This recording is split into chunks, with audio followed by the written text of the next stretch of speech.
There I am. I see my face. I see. I don't know what the hell I'm doing. I hear my voice. We can stop that. That's annoying. Okay. Can I like pause this but still have the chat go? Is that a thing? What are all these buttons? I swear, I go on vacation every time. There's freaking new crap. What is going on, YouTube? Just stop. Go on vacation for 3 weeks and you're like changing everybody's layouts and stuff. Oh my goodness. Okay, cool. So I am live. Go me. Success. I'm going to just shrink this. I wish like I could make like the chat pop out or something. That would be handy. It'd be handy dandy, but I still have yet to master everything. Stupid. Oh my goodness. And my stupid neighbors decided to mow their lawn. The second I started this live stream, they got on their riding lawnmower and I'm just like, are you serious right now? Are you serious right now? Is this really happening? Of course it is. Fortunately, they're like all the way down, so they're mowing like the bottom half of the yard, but I'm sure they'll come back up. Just like, are you freaking serious, guys? Like, you waited all day and you wait till after it rains and it's about ready to rain again. Like the storm clouds, I can see the storm clouds from here. It's going to rain any minute. And now you decide to mow your lawn? What is going on? Anyway, I should probably share this thingy. Not that it really matters. It's going to be me and you, Shannon. Let's be real. It always is. How do I like, I just want to share. There we go. I just want to share Twitter. That's all I want.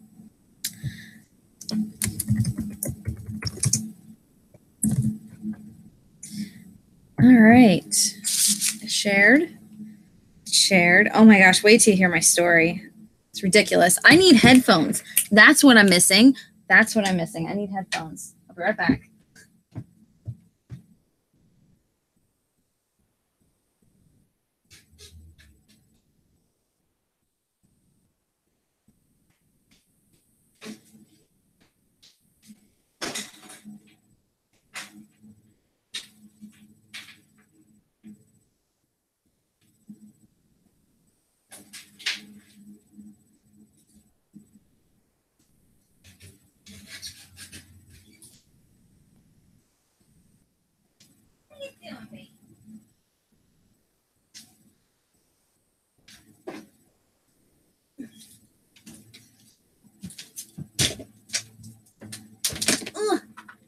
Get in there.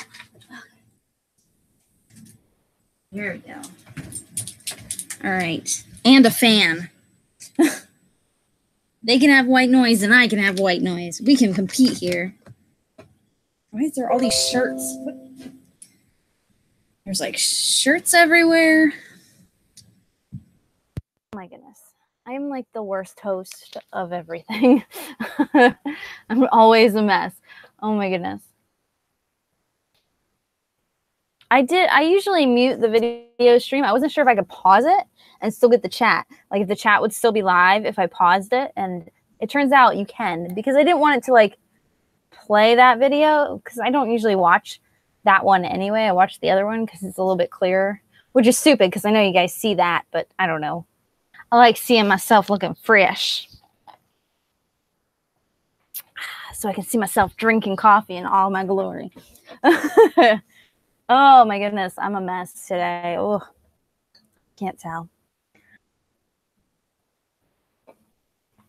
It is really cool. I thought that like, I wasn't sure if like you pause the live stream video, if it would like stop the chat where it was, you know, like I didn't know if it would like, I'm taking off some of these rings.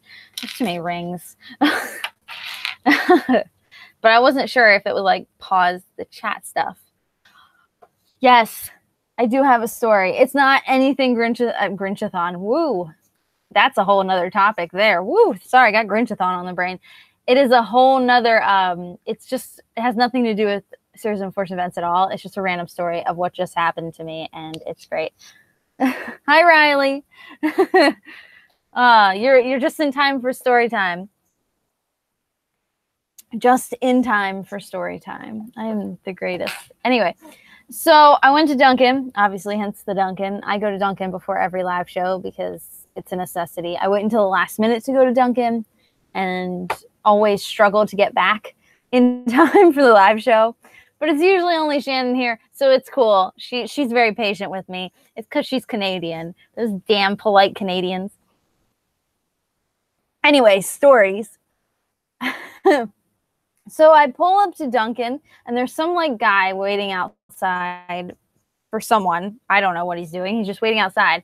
And I go flying in because I want my coffee now. And I'll be honest, I'm not the safest driver when there's no one else near me.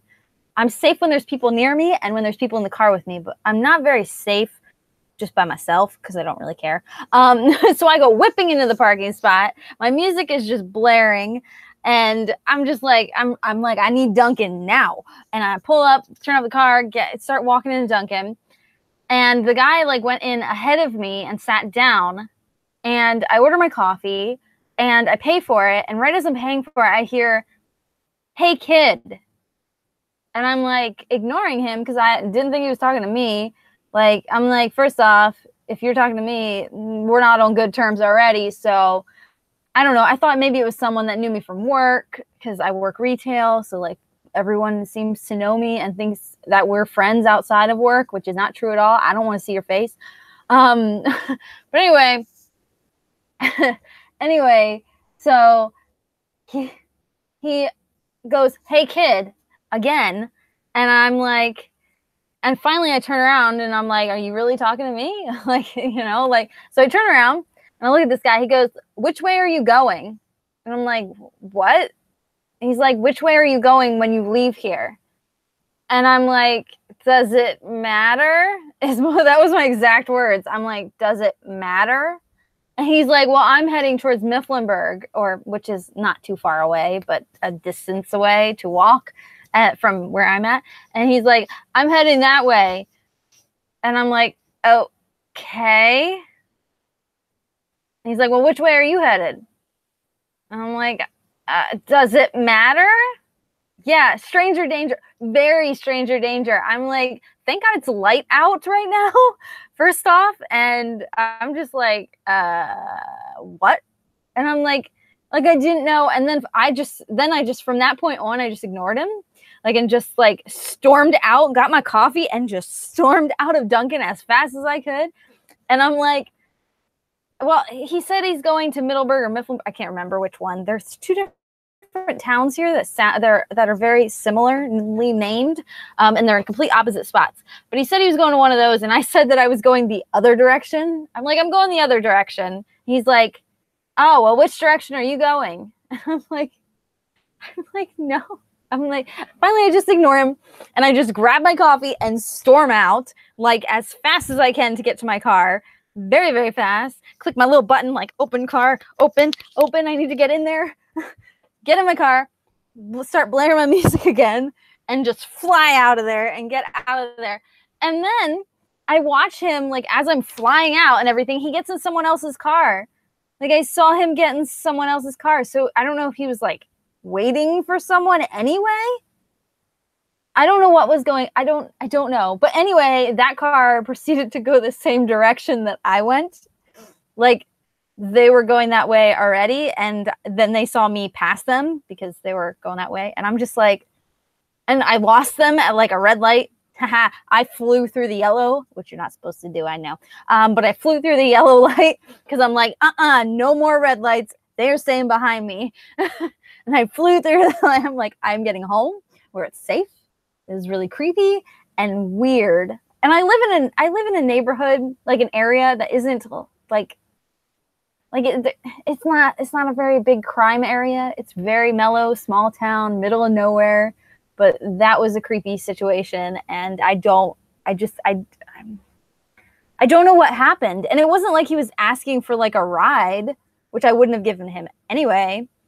But like, I'm like, what? I'm like, I don't know what just happened. I was so confused. But anyway, that's my story. So weird, so creepy. I don't. Right? Going through a yellow is okay in that scenario when you have to get away from the creepers. Oh my goodness. I'm like, this is weird. I'm sure I was fine regardless. I think maybe he was a little off, like senile, and maybe he thought that I was his ride, and like he got confused. Because like the person that he got in the car with, he didn't say a single thing to, just got in the car. Like he knew that person. So that's why it was really weird. I don't know. It was really weird. Really weird. But him and I were not on good terms to begin with. You don't pull the hey kid out on me. That's already bad terms. Man, you could be the nicest old man ever and ask me politely for a ride. You call me, hey kid, I still ain't giving you a ride. Well, let's be real. Even if you were the nicest old man ever, I ain't giving you a ride. Not in these days. Sorry, not sorry. I would love to like give people rides. No, let's be real. I wouldn't like to give people rides. My boyfriend says that he would love to give people rides. Like he's like, I would love to pick up hitchhikers and give them a ride if I'm going that way. You know, if it was safe these days. And it's like, no, it's not. He's like, it's a shame that it's not, because I would. And I'm like, I don't think I would either way. I'm not a very nice person. I would see them along it could be like a pregnant mother with her child that needs a ride, and I still would be like, slow down, nah, speed up. I'm a terrible human being, and I'm not afraid to admit it. Nope, not giving any rides. Nope.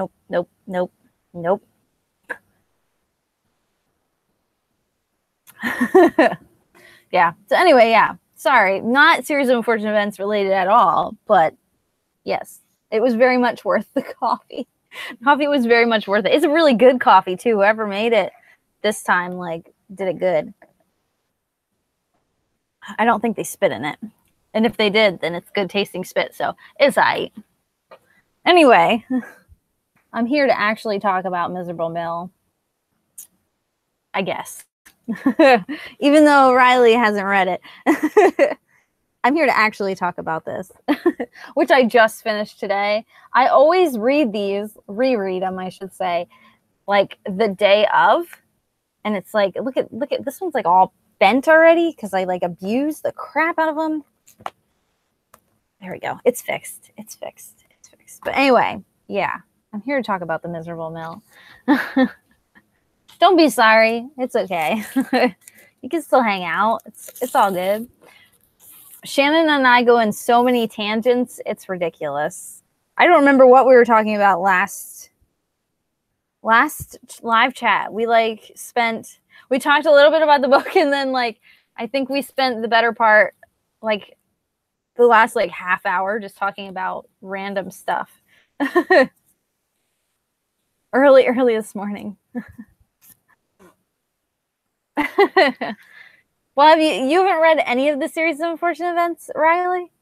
Because you really should. They're amazing. Yeah, it was a tangent upon a tangent upon a tangent. Pretty great. I finished The Miserable Mill while watching a little bit of the World Cup, finishing the group stages of the World Cup. If I can spit it out, I'm obsessed. Oh my goodness. Yeah, I went to random. I was talking about random good books, and I'm just like showing Shannon all these books. Put this on your TBR. Put this on your TBR. Oh my goodness. You should definitely read them all. They're amazing. But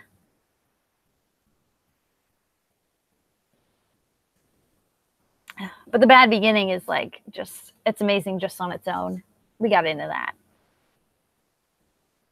The series, I feel like the new series, I've talked about this before, the Netflix series, I personally really, really hate the movie that came out with Jim Carrey. And I think everyone who really loves Series of Unfortunate Events like is very like obsessed with it like I am.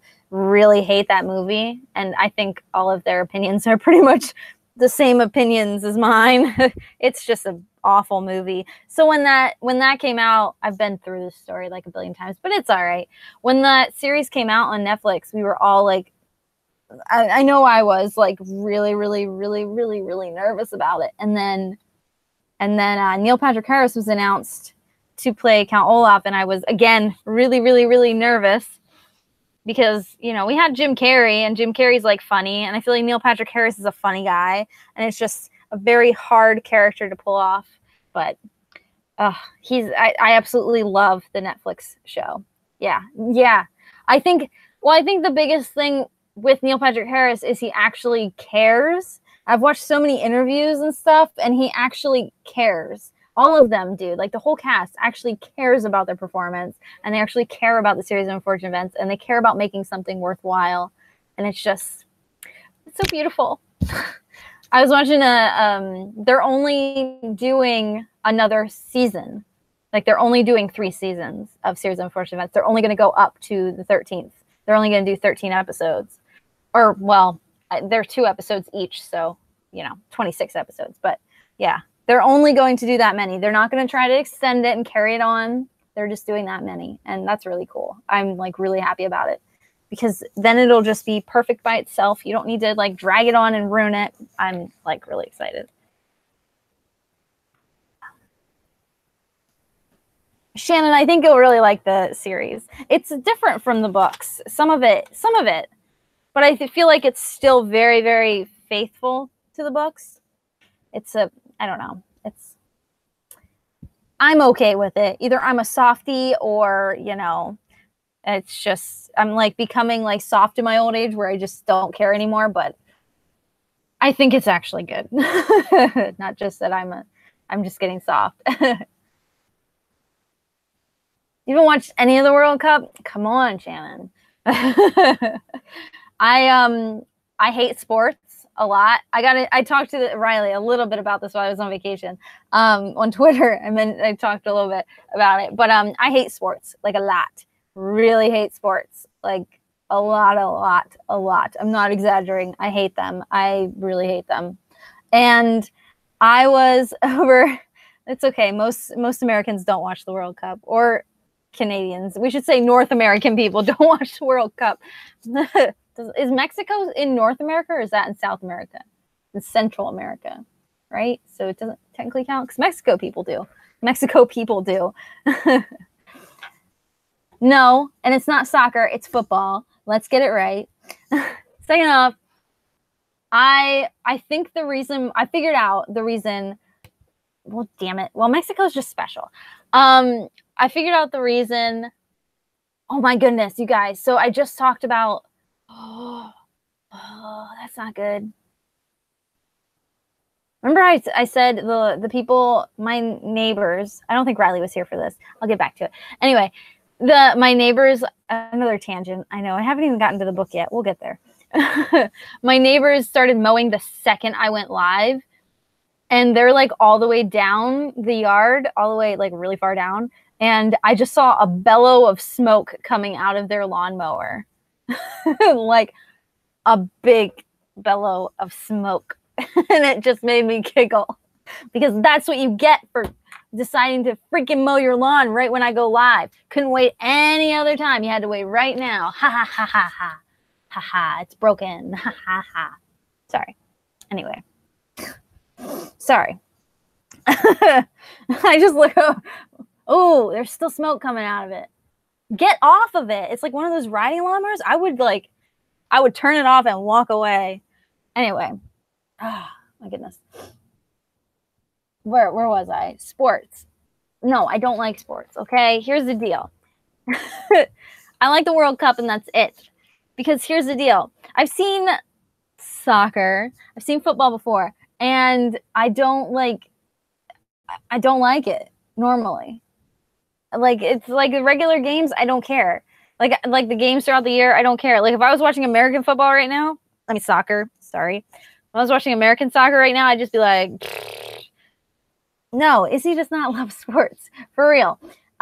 So the World Cup only happens every 4 years, which is amazing, kind of like the Olympics. But I hate the Olympics too, so that doesn't make sense. But this is the first time that I was traveling.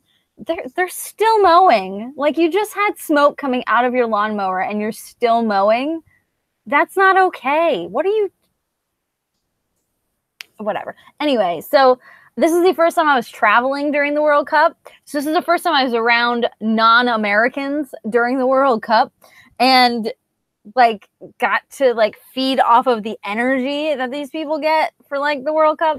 It is nuts. these people get crazy. Like every place that you go out to dinner, the World Cup is on the screen, no matter what. Every single place.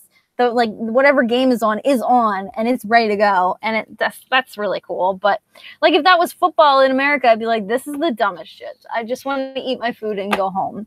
But I am obsessed with the World Cup. Obsessed. No. I really hate sports a lot. Like, I'm not exaggerating. I really dislike them. And like, I came back and everyone at work, I was talking about the World Cup and getting all excited. And everyone's like, where is Izzy? Did you leave her in Turkey? Who is this person? And they're like even my family, my sister's like with me. She's like as pumped as I am. Because my sister's usually like gung-ho with everything. She's pretty great. She's pretty great. She supports me. And my dad is even like, what are you doing? Like, what? It's like, oh my goodness. Oh my goodness. That would be nuts to like be around in Little Italy when they, oh my goodness. I bet that was insane. I bet that was fun to go to sleep too. Well, I was really bummed because Germany lost and Germany was my team. Well, I thought were going to be my team. Let's be real. I thought they were going to be my team. And because I'm very much I'm a proud German, but I'm not German. I would love to live in Germany. Like if I could pick up and move anywhere, like just pick up and move anywhere, easy peasy, bring my cats with, it would be Germany. It would be Germany. It would, hands down. But so I was really excited. Germany were the reigning champions as well. They won the last World Cup. And they tanked. They tanked. I was going to follow Croatia regardless, but Croatia has become my team. Like, I am obsessed with Croatia. I think they have what it takes to go all the way. I watch every single one of their matches. I'm excited. I'm really excited. But some of the games, like, I don't actually care about any of the teams, and I just like watch, and I'm like, this is boring. Because nothing happens. Hi, Hannah. Yeah, scratch it. Scratch it. Get it. Get it. Get it. Are you done? No? You done? Okay. Thanks. Now she's watching the lady mow.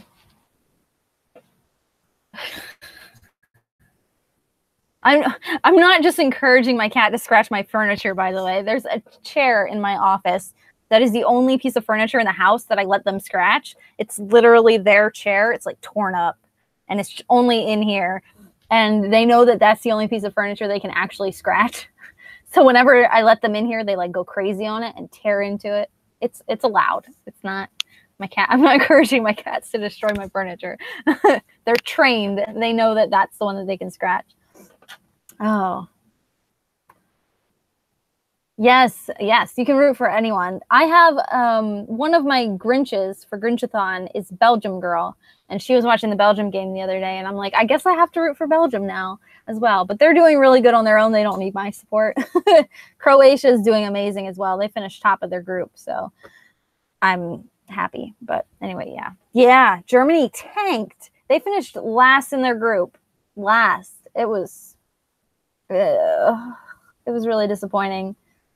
That first Mexico game, I was in Istanbul when it was going on, and I remember Josh hated me because we were walking around and shopping, like just walking around shops, and I would like see a TV and I'd run to it real quick to see I'm like, oh, do they have the TV going? What's the score? What's the score? And like that game was just really disappointing. I got to watch it on random screens throughout Istanbul as we were shopping. Because like I said, it's on everywhere. Like they are all about it. Oh my goodness, it's nuts. I can't believe I'm obsessed with the World Cup though. I don't know how this happened. I think if America was in it, I still wouldn't root for America. Because I don't really like this country that much enough to root for them. And their team is our team's kind of crap, hence why they're not in the World Cup. So, but then again, I voted for Germany and they sucked this year too. So whatever. Whatever. I did. My vacation was awesome, you guys. It It really was. I loved it. And I'm so bummed to be back. I'm happy to be back to YouTube. Let me rephrase that. I'm happy to be back to YouTube, but that's about it. YouTube and my cat. I missed Hannah and YouTube and reading because I didn't read much at all on vacation. I almost finished a book. I almost finished The Dark Tower book 2, which Shannon, that was another one of our tangents last time, was what book I was going to take with me on vacation. I took The Dark Tower 2, the second book, The Dark Tower 2, the second book, The Drawing of Three, which actually has been so much better than that first book. Remember, I said that first book was garbage. It was garbage. It was awful. Blah. And Josh read the second book. He's actually, I thought he was on the fourth book, but he's actually still in the third book. But I read most of it. I still have like a little bit to finish. I'll probably finish it tonight because I have off tomorrow. So I'll probably stay up and finish it tonight. We'll see. And yeah, I flew through it on vacation, but then like my vacation ended and I stopped. I flew through it as fast as one can through a Stephen King book, I should say. It took me 3 weeks to get most of it done. The biggest portions of reading were like on the beach, like a lot of beachy reads. I love reading on the beach. That's like the best thing ever. But I'm not allowed to read on vacation. I felt like I wasn't allowed to read on vacation. Oh my goodness. I had a couple excerpts from books in my phone. Cause like when we hike, I hate hiking. I hate walking. I hate doing anything active. I'm a very lazy person. I like laying on a beach on vacation and doing nothing. Like that's my go-to. I just want to lay on a beach, burn to a crisp while reading a book. That's all I want. That's literally all I want out of life. My boyfriend likes to hike and explore and all that fun stuff. And I used to like that kind of stuff, but now I'm like, I mean, once you see one runes, I mean, they're kind of all the same to me. Like they start looking like the same thing. And it's just like, I'm like, okay. I'm more amazed by like natural sights. Does that make sense? Like I'm like natural beauty. Like when I'm hiking, I get excited over seeing, oh, perfect example. We were hiking through ruins and there were cows. There were 2 cows just randomly in this like abandoned city that we were hiking through.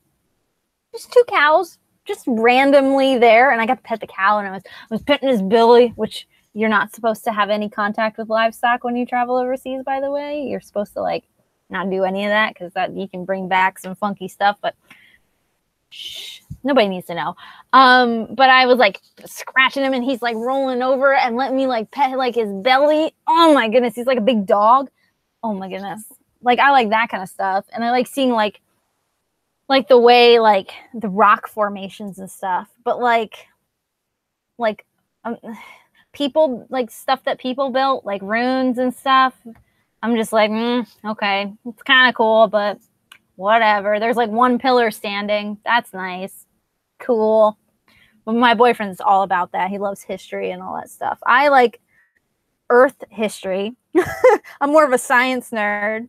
Like when we went to South Dakota, I walked around and I'm staring at the ground like the whole entire time when we're hiking out there, because in South Dakota and Wyoming, I believe Wyoming was the same way, but South Dakota especially, they have a lot of mica, which is like a mineral that's in like rocks. It's like a mineral. It's a really cool mineral because it's like flaky. It's really neat. It's really, really cool. I actually have some like, this is actually from South Dakota. It's a big rock, but like, I don't even know if you guys can see, but right there, it's like kind of shiny. You can't really see, but it's like a super flaky, thin mineral. It's really weird. But like it's so glittery, it breaks really easily and it's super glittery. So when you're walking, if you look down, the ground literally glitters. Like it literally is fabulous. So like the whole time we're hiking, Josh is like looking off and I'm just like staring at the ground going, oh my God, look at all the mica. Oh my God. I found a couple quartz while hiking in South Dakota and stuff like that. Like I get all excited. It's just so weird. This is, I don't know. But anyway, my tangent, I was hiking and I reach a point in the hikes every single time where I'm just done. I'm not like Riley where I can run and have all this energy. Let's be real here. I hike and then I reach a point where I'm just done. I'm done. I don't want to do anymore. I sit down. I find a shady spot. I sit down. And I read every single book excerpt that I had on my phone. I also had a comic book on my phone. I finished that. It was like a graphic novel, a Star Wars graphic novel. I finished that. It was really good. I got it for free because I bought some book on Amazon and they're like, you have a free comic book credit. And I'm like, okay, yay. So I got it. And I read that. I read excerpt from a random like romance book. I don't know why it was on my phone, but it was. It's probably free, just an excerpt. And then I read the first like 2 chapters of Something a Little Different, which was one of the books I recommended to you, Shannon, because I have an excerpt of it on my phone. Why? I don't know. I reread that, and I'm like, I've remembered why I love the book so much. I'm like, oh my God, it's so cute. And then I was just reading notes on my phone because I didn't have my book with me the first couple of days when I was hiking. Dumb. But then I was just reading like notes on my phone, and I found that's when I wrote. Yeah, I didn't do my update video yet, so you get like a spoiler. But that's when I wrote the next 3 challenges, the next 3 rounds of Grinchathon. They're challenges for the next 3 rounds already planned. So yeah, I wrote all of it on my phone in my notes app. And I also started writing a book, which I did not expect. And it's really weird. It's not the book that I intended to ever write, and I never intended to ever write a book, but like I was so inspired that I went and it just happened. Oh my goodness. I'm just like so excited. Anyway, I guess we should talk about the book that we're supposed to be talking about. Yeah, Grinchathon's coming up. I'm doing a round in July. I don't know if I told you or not. I mentioned it. I mentioned it on Twitter, but I don't think I said the dates. I did start writing a book. I am really like weird about it because like first off, it's not what I intended to ever write. Like, and it's not the genre I ever intended to write. Like if I was ever going to write a book, and it's really weird because like the thing in my app was the thing in my notes was like a dream I think that I had. This is really weird. But it was like a dream that I had, and then I just kind of like, I don't know, I was rereading it because it was, like I said, I was going through all the notes, and then I'm like, and then like after I read it, I just started typing. I don't know what happened, but I have like the first like couple chapters done now, and a basic outline of how the story is going to play out, and an ending, which is weird for me. This is like the first time I've ever actually, like, I've had book ideas, and they just nothing ever happens to them. Like I start and then I'm like, nah. But like since this has started, I've come up with like a companion book, and I've also like come up with a whole different genre, a whole different type of book, and I don't know who I am. I like the World Cup. I started writing a book. I planned ahead for Grinchathon. Like I don't know what's happening to me. I don't know. I don't know who I am anymore. Neither does Bane, right, Bane? Hey, by my feet. Hi, Bane.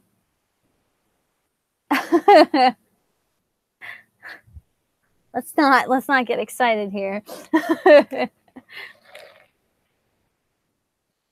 I did start writing a book. I'm really nervous about it. I think I'm going to participate in the July version of Camp NaNoWriMo. Rimo, whatever. I think I'm going to participate in it. I'm really bad with like actual deadlines, which is probably why I never actually finished a book. But I don't know. I'm really excited. I'm really nervous about it, but I'm excited. Go me. I just need to take more vacations. I don't know what the difference was with this vacation. I think because it was 3 weeks instead of 2. I'm usually take like 2-week vacations. Apparently that's not enough to get my creative juices flowing. I need to take 3 weeks. 3 weeks is a lucky number. I'm so excited though to like actually write it, which is good. I think that's like the first step is getting excited about what you're writing. Like I would want to read this book, which makes me excited to write this book, but it's cool. I don't know. I don't know if it'll ever actually get fully written, but right now I'm pumped about it. So I wouldn't say I'm crushing life. I'm doing all right. I could be doing better. But at the moment, I'm pretty good.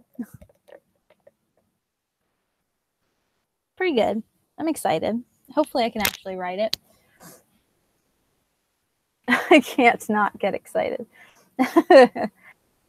Maybe someday I'll actually have a published book, and I'll be one of those YouTubers that have a published book that everyone gets to do rant videos on how much they hate, because that is my sole goal in life. If I can be one of those books that like people only make reviews of to talk about how much they hate, like that freaking what's that book?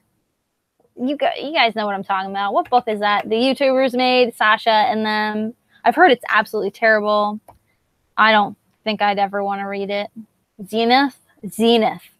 I think I'd rent it from the library for like borrow-a-thon or something, but I don't think I'll ever. Yeah, Zenith.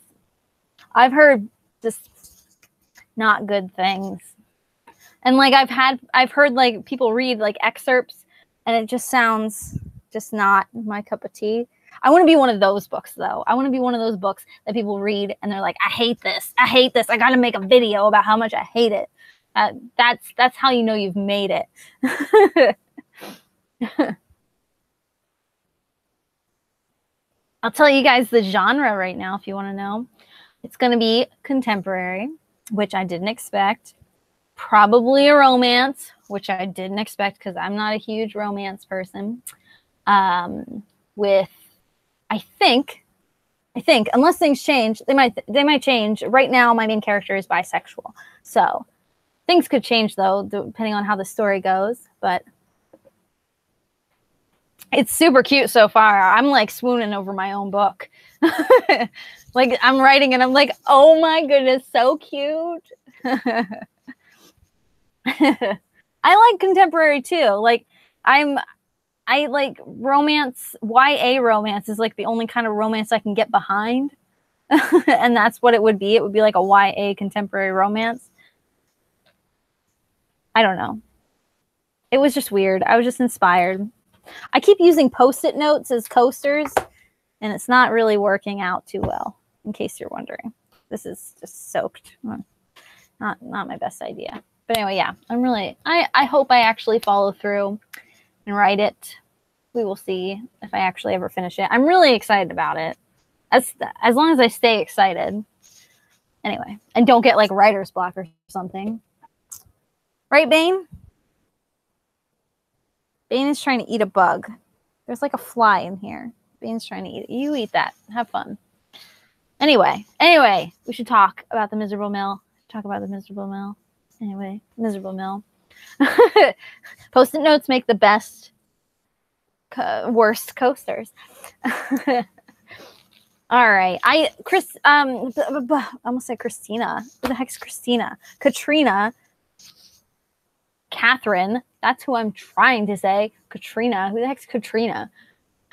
Like trying to say Catherine. God, I'm glad she's not watching because woo. Like, I hate you. She's like, I'm the only other person that reads this book with you besides Shannon. You can't even get my name right. So pathetic. Oh my goodness. Where was I? She like sent me like a whole bunch of notifications about her thoughts on the book and everything. She's always really good. She's always like super detailed with what she thinks about the book. She drives me nuts. It's like, man, she should just be hosting this. I'm like all over the place.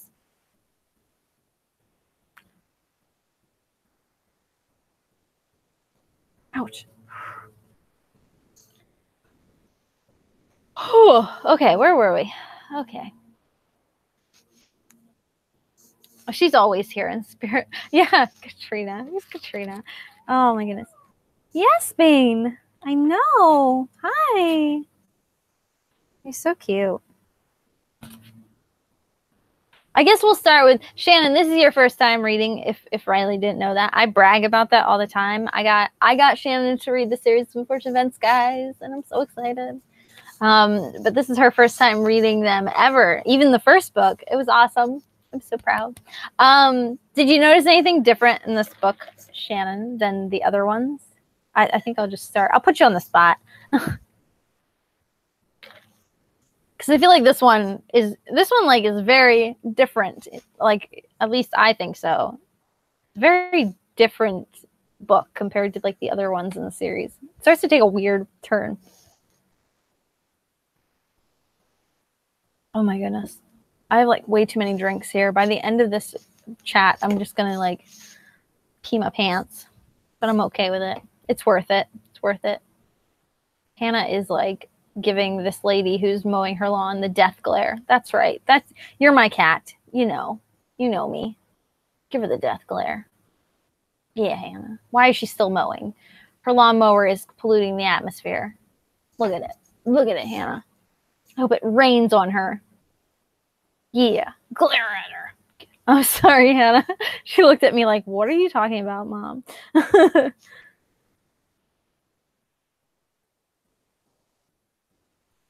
Yeah, it's definitely a different tempo. Yeah, dismal right from the get-go. Yeah, and the Guardian isn't really even like a Guardian. Like, he's a boss. Yeah, it's really weird. I feel like I feel like the books just continue to get darker and darker, and I really like that. But I felt like this one takes like such a weird turn. Like, Catherine pointed out that first off, like, Klaus is the one who's getting picked on, because it's usually Sunny. Sunny seems to be the one who's always getting picked on in like these stories. Like, Count Olaf goes straight for like her because she's like the weak link. Yes, this is the one in the lumber mill. The one where Klaus gets hypnotized. Ridiculous. Yes. When they get split up. Yeah, this is like the first time that they've like had that too. Like, the two older kids have been split up. Because like when Sunny got split up in the first book, I don't feel that they were really split up because they at least knew where Sunny was and they could at least see where she was. And they weren't away from her for that long because Violet tries to get up to her and they just keep them together then. But they still know where each other is. Yeah.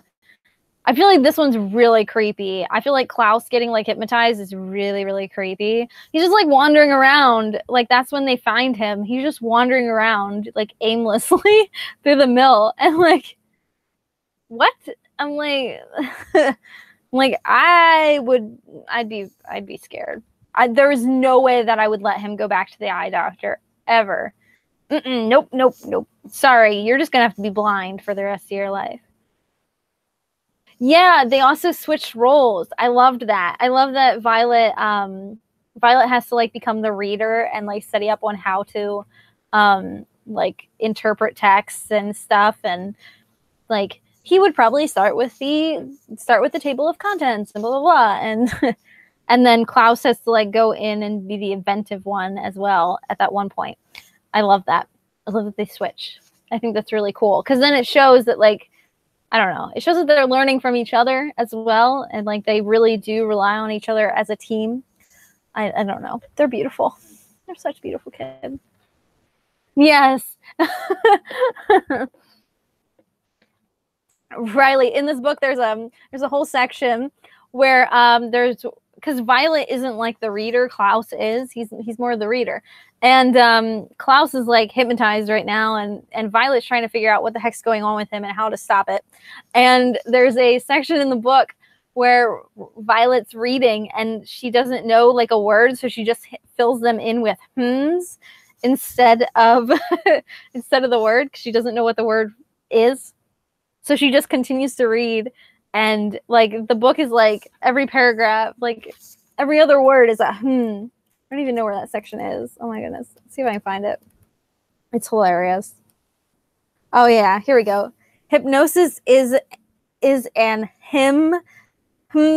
yet method that should not be by I just feel like that's Lemony Snicket like bringing out his wit.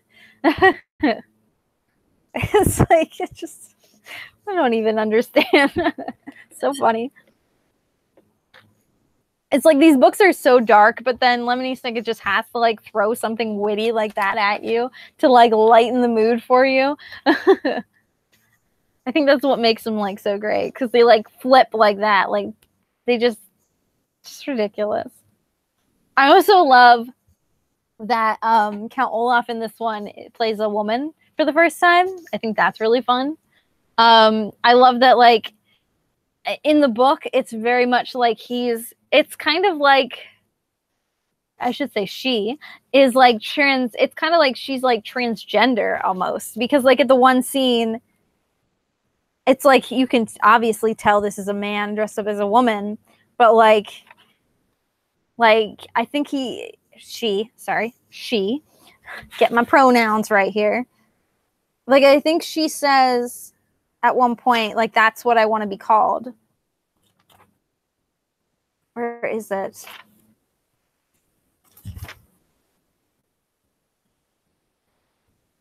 Yes, right here. It says, I'll tell you why I'm Shirley. I'm Shirley because I would like to be called Shirley, and it is impolite not to do so. I love that. I love that. I feel like these books were like ahead of their time. I feel like that's like way ahead of its time, and it's just really cool.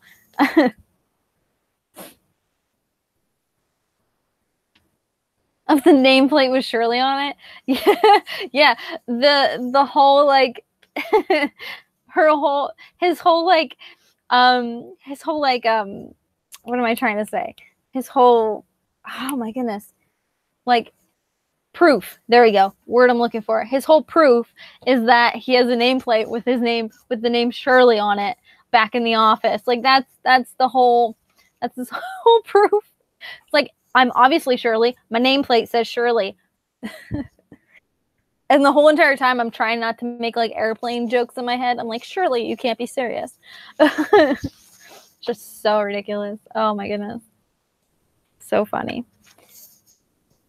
I love Lemony Snicket. He's so witty. Yeah, the one and only argument needed. My nameplate says Shirley. Oh my goodness. I think you read a physical copy, right, Shannon? So you got to see the illustrations. I'm obsessed with these stockings. Like, and I love that they're like, see, I even captioned it. I'm like, those stockings though. Like, I like how there's like the little hairs sticking out, like from his like hairy legs. But like, oh, I'm obsessed with those stockings. They're so cool. I want them in my life. Oh my goodness. Yeah. Yeah. She's not. Yeah, because she dies in the end, right? I know she dies in the TV show. Spoiler alert. She dies in the book too. She dies a different way in the show, I think. I'm not sure. I can't remember. I don't want to spoil it for you, Shannon. I just did. Whatever. I suck. She like dies in like the end. Doesn't she like get chopped in half by a saw or something?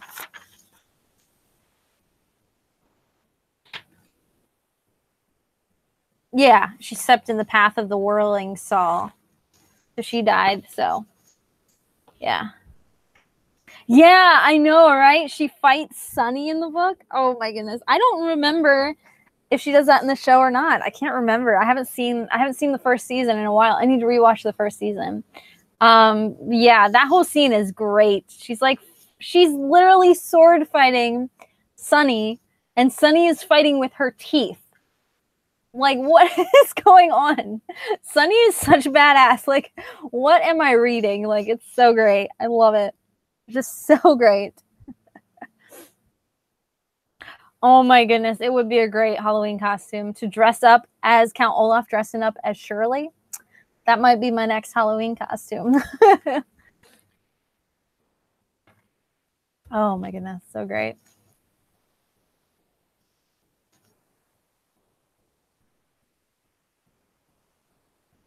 Yeah, I don't remember if they do that scene in the show or not. I don't think so, because that would be a weird scene to shoot.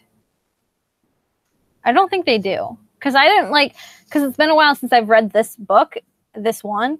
And I'm like, I don't remember this at all. Like the whole teeth fighting thing. I remember like Klaus being hypnotized and stuff, but I don't remember like the sword fighting with the teeth, which was just weird. Oh my goodness. I was like super like bummed when they're like talking about like working there, and then just when they come of age, like taking their money and buying a house and gonna have like a big library where they're gonna bring back Montgomery's reptiles. And I'm just like, just stop, you guys. You're getting me in the feels here. I'm like, oh my goodness.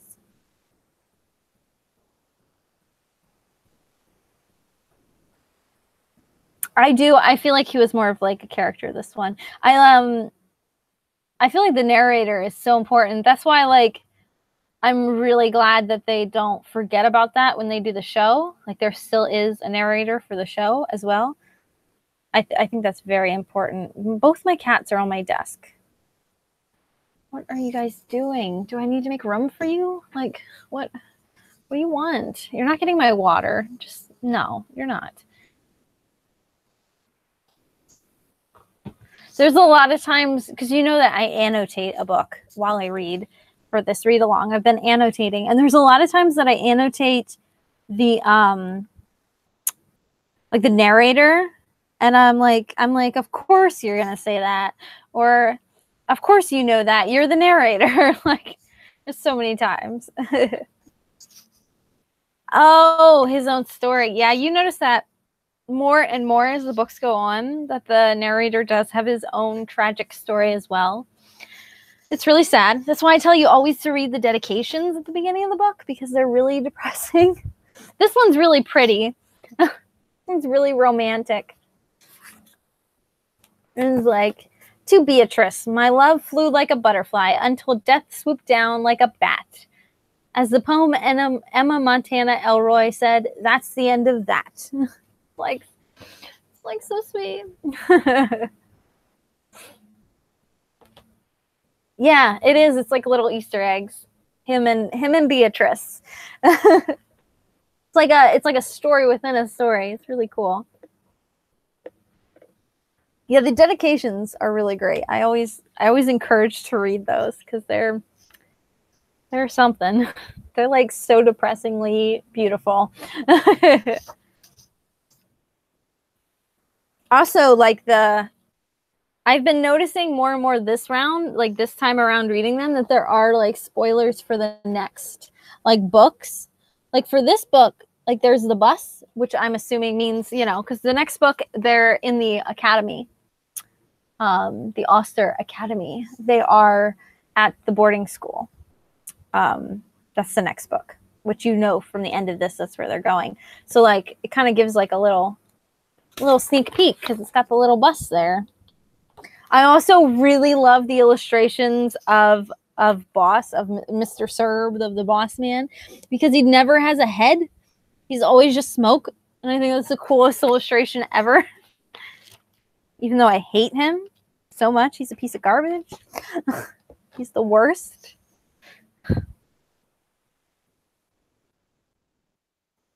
Oh my goodness.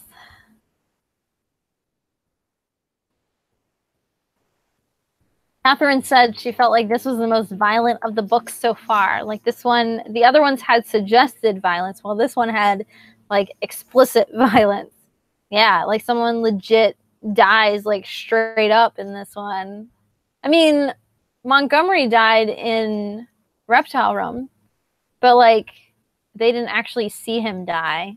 That was another. This one, they see it happen, like right in front of them. It's pretty effed up for a lot of children to see. It's really weird. I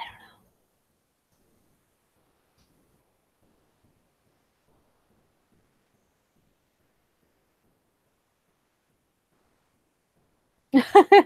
Amazing that it takes them 5 books to go to school. Yeah, a boarding school though. I mean,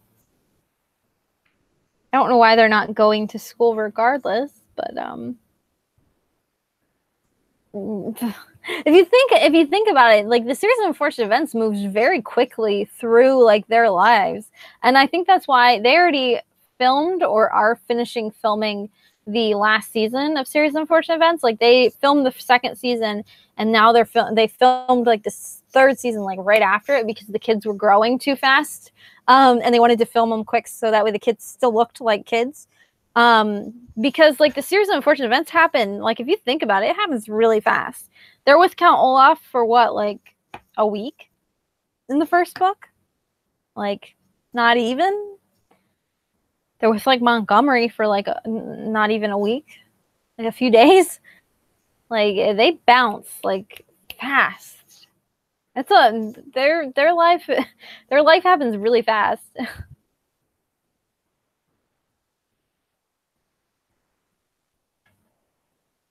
What are you doing, Bane?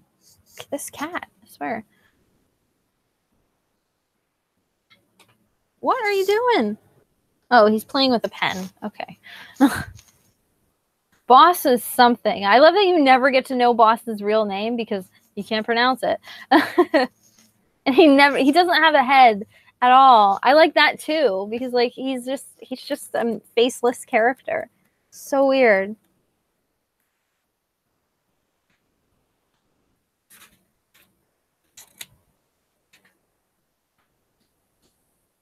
I can't find it. There's like another picture of him, but I can't find it. It's like a picture of him at his desk. I think it's when they first meet him.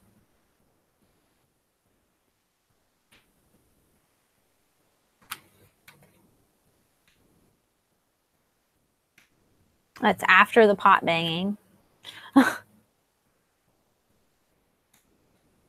thought there was. I guess I'm wrong. I could have swore that there was a photo of him.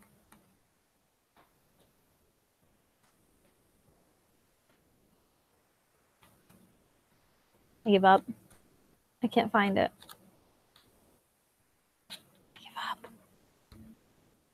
I give up yet. I'm still looking. I don't know. I thought there was. Maybe I'm just wrong. My goodness. Can't find it. I give up. Whatever. Anyway. Yeah. It's the one where he's like at his desk. That's the one I'm looking for, but I don't know where it is. I don't know.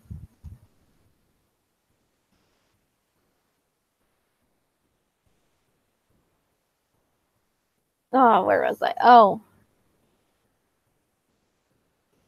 Yeah, this one is like really, really violent. I feel like this one was like so much more violent than the other ones. And it's just like, oh yeah, Charles almost dying. My dad's name is Charles, so that was not fun to watch.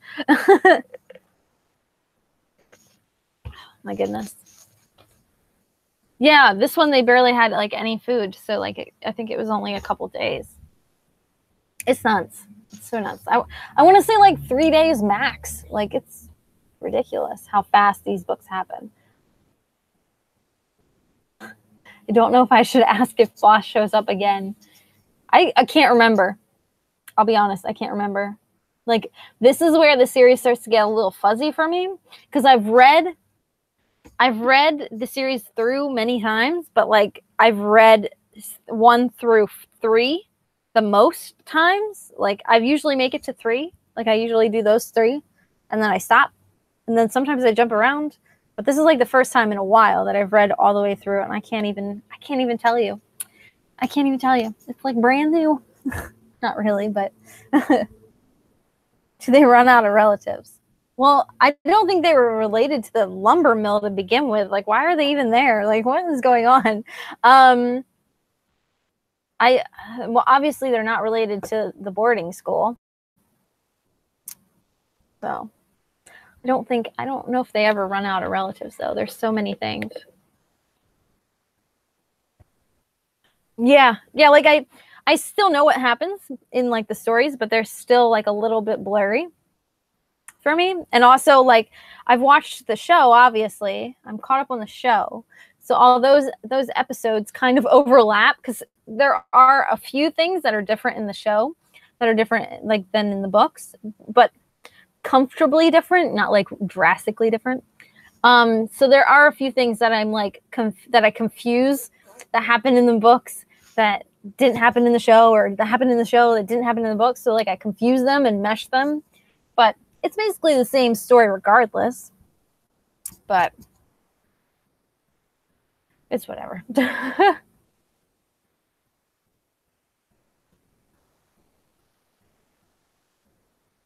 Yeah, the Poe isn't in this one as much, which I'm okay with. Poe's a pain in the ass.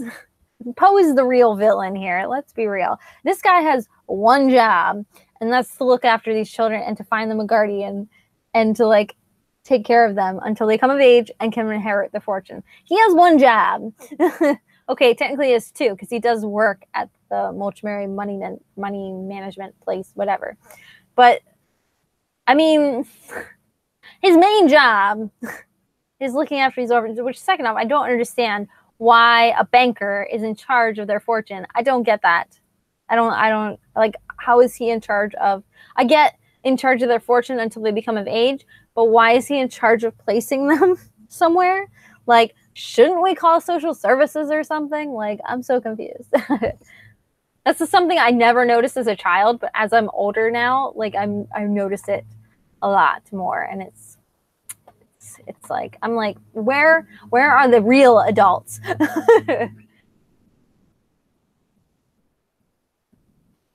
Charles was nice, so he tried to help. Kind of. I like his version of helping. They're like, oh, he's like, I will try to help you. And they're like, oh, you're going to talk to Sir for us and try to help us out and get him to see our way and blah, blah, blah. And he's like, no, I'll give you this peach. It's like, thanks, Charles. Thanks for that peach. Sure did a lot.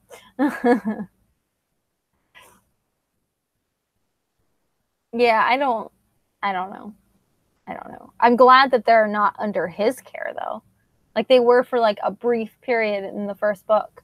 Like, they're under his care for, like, a day. And thank God they're not in his care permanently. I think they're better off just, like, constantly running from Count Olaf than hearing that coughing all day. I'd rather be running away from Count Olaf than to hear his coughing all day. I mean, that guy, seriously, he needs to go to the hospital. He needs to get help. He needs something. I don't know if he has, like, lung cancer or something, but he needs to get looked out, like checked out. I don't know if it's allergies. I don't know, but he needs to go to a doctor. Something is not right. Yeah, I think they spend the night. I think they spend the night in the first book. Like they stay for dinner and then they spend the night, and then in the morning they go to Count Olaf. I think, at least that's the way I think it goes. I don't know. Been a while since we read the first book, Shannon. We're on book 4.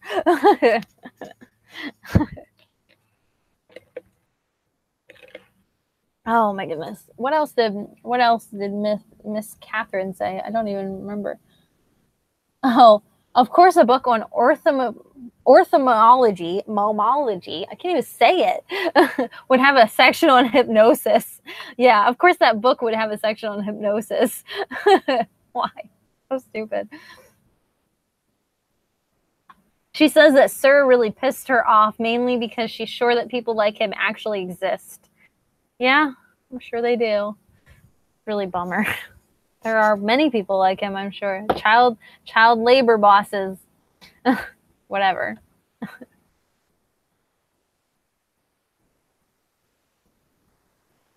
What is this tweet? If you compliment a woman on her dress and it has pockets, she doesn't immediately say, thank you, it has pockets. It has pockets. She's a spy. This is the funniest tweet. Oh my goodness. Riley retweeted it. It says, if you compliment a woman on her dress and it has pockets and she doesn't immediately say, thank you, it has pockets, she's a spy, for your information. That's true. I'm so proud of I purposely look for dresses that have pockets. I love pockets on dresses. They're amazing. Oh my goodness. Yeah, it really did feel like a labor camp. It's just like, it's harsh. Hello. We're talking about books, so we're talking about this book. And random tweets, apparently. It's ridiculous. It did really feel like it basically was like a labor camp. Like, why are the kids working there, and why, like, another thing that really pissed me off was the fact that Poe doesn't take them all the way to the, like, lumber mill. Like, he just, like, ditches them at the bus station or whatever, or the train station. I'm like, dude, you have one job, and it's to make sure that these kids get to their guardian. Like, one job, and you suck at it. Like, oh my goodness.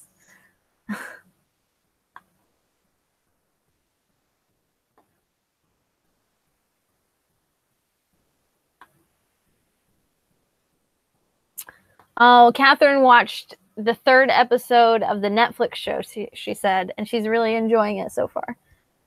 Because I don't think she watched it initially. I think I told her to watch it because it's beautiful. She said, beautiful set work. They do. They try to do lots of practical effects as well. There's not too much CGI, which is really cool. There's a book about a carnival, I think. Not to spoil too much, but it's called The Carnivorous Carnival.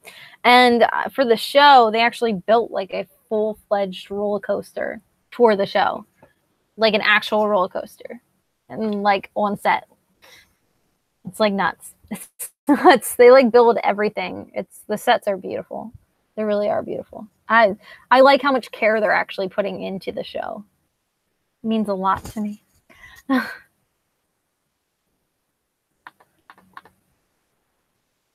Catherine wants to know what your favorite book so far is, Shannon. She said, what is everyone's favorite book thus far? For her, it's probably The Bad Beginning, but it's very close with The Reptile Room. She's excited for book 5 because she remembered little of Miserable Mill. She goes, I remember nothing of the next book. That's great, though. See, I told you, we're getting into, like, territory where we're starting to, like, fade out and forget what they're about. It's, like, good. I remember the next one pretty well. But I'm still excited. Miserable Mill was kind of a little fuzzy. But yeah, I think Reptile Realm is probably one of my favorites. I think The Bad Beginning is always going to be number 1. It's hard to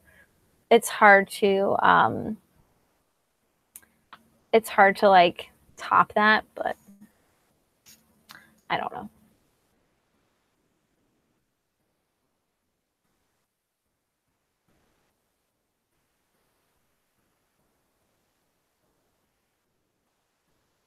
Poe gets lazy.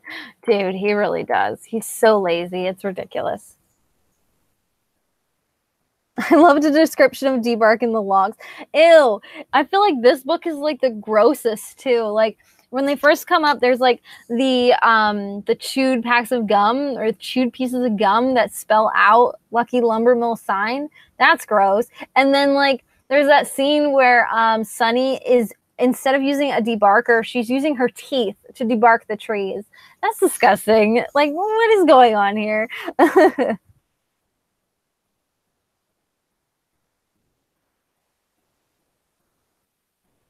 Yeah, the show's really good. I think you'll like the show when you finally get to watch it. Shannon, I think you'll really like it. It's really beautiful. I'm pleased with it. They did take some liberties and did some side stuff, and they did their own thing, but I feel like it's amazing. It's done properly. Yeah, The Reptile Room is definitely one of my absolute favorites. It's the reptiles, I think.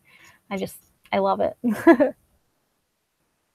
Yeah, you might really like the next one because it is set in a boarding school. Kind of. No spoilers. The gum was disgusting. It was so gross. But it made sense because they were being paid in gum. Like, and that one guy like reading that book and he's like, hey, it's illegal to pay us in coupons. I'm like, oh my gosh, you're just now realizing this? Like, you're an idiot. Like, oh my goodness, you dum-dums.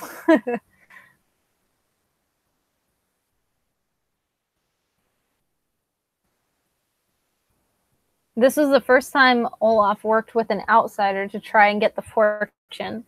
Everyone has either been in his troupe or an unwitting participant. Yeah, I think that's the truth. I think it's the first time that someone else he's brought someone else into the loop, the doctor. He's getting desperate. Getting very desperate.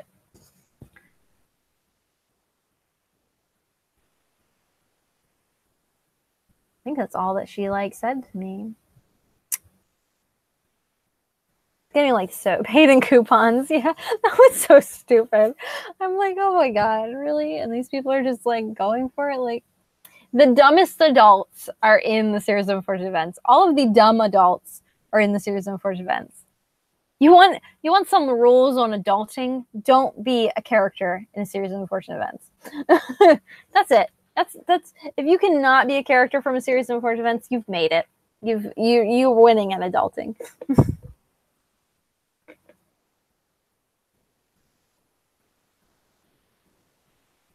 And see, here's the thing. I forgot that this was the one that Count Olaf cross dresses in. I was thinking that was a different one for some reason. I wasn't thinking. So I thought the pots and pans guy was him, but then when the kids don't realize that it's him right away, I'm like, oh, then it can't be him because they're usually quick. But yeah, I figured if not that he was someone of the troupe. I assumed, but then I'm like, no, maybe he's just a crappy foreman, and then I got a little confused. Yes, to pass adulting, you must be better than the characters in the series. So true. So very true. It's just so frustrating. So very frustrating. Hannah is laying on my desk looking adorable. Did you have a favorite? We go through this every time. Did you have a favorite illustration, Shannon? I really like the library one. Besides the stockings, I really like those stockings. But I really like this library one. I really want those shelves, even though they're empty there. I could fill them pretty quick if you can't tell. I could take care of that. Also, they're complaining about casseroles, but that looks freaking good. It looks like spaghetti to me. That looks delicious. Give me it.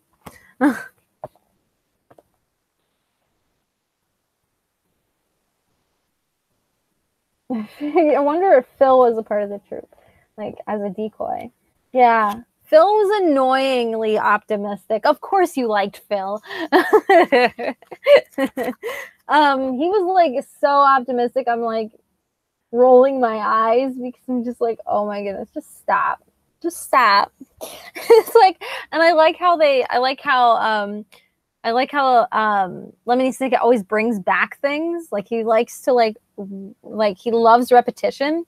And I love how he brought back how Phil was one of those people that if he lost an arm, instead of being oh, I lost my arm, my arm, he would be one of those people that are oh, at least I'm right-handed. And then he loses his foot and he's wow, at least I'm left, or at least I'm right-footed. And then one of the side people are I thought he was gonna go my leg. And I'm just oh my God. I'm dying at that part. I'm are you serious right now with this? Yes, the exact same line. Get out of here. Oh my goodness. Oh yeah, the stockings. Yeah, I do like that one too. They kind of look like snakes. They're really cool. I like this. What is this guy's name? David something. Hellquist? Brett. Not even David. Brett Hellquist. I like this guy. The guy who does the illustrations. His photo is always a picture of himself. Always different. I think he always draws himself.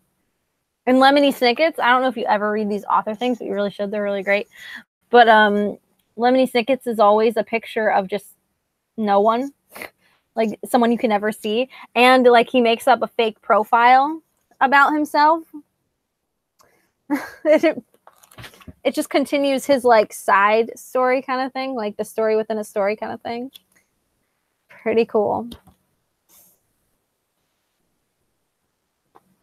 Because Lemony Snicket is his pen name, it's not his real name, but I love that. I love that he's like a character himself. It's so cool. My leg. Oh no, the author things aren't spoiling. I would the letter to the editor in the back is usually spoiling about like, yeah, that spoils some things. I mean, it depends on what, like how adamant you are about spoilers. I personally wouldn't read this. I think I did read them when the books first came out. I might have read this because I'd actually wait for the next book to come out. So by then I forgot. But I do think it gives some spoilers in the letter to the editor. The back will give you spoilers about this book, so you can read that after the fact. But yeah, I do feel like it kind of gives some spoilers. But the author profile is fine. Yeah, the letter to the editor you don't want to read, but the profiles here are fine, and the dedication is fine. It sucks because the letter to the editors are really great, but like I said, they give spoilers.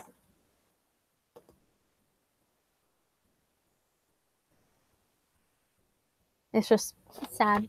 They're really cool. Like, they're cool to go back and read after you've already read the books, but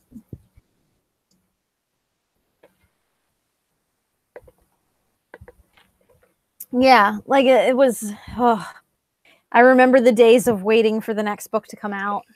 It was hell. Now I don't have to wait at all. It's really cool.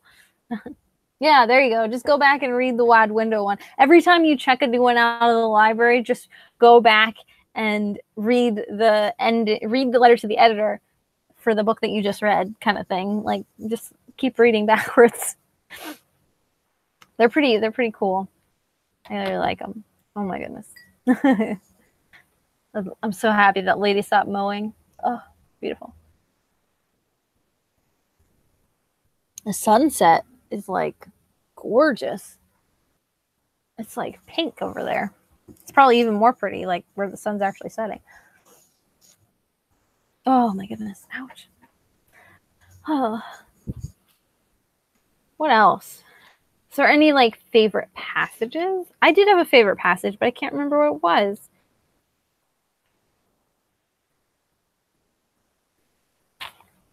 Oh, I love the part where he's like, he had a very terrible childhood. Boss did, and I'm like, that's no excuse.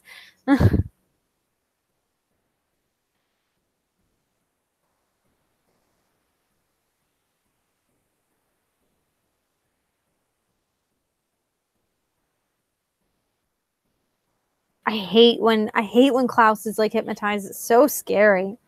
I would be like freaking out.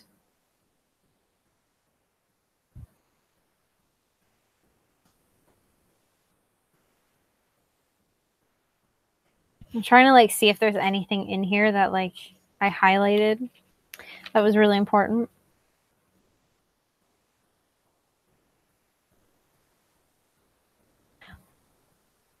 It's when he's talking about Beatrice.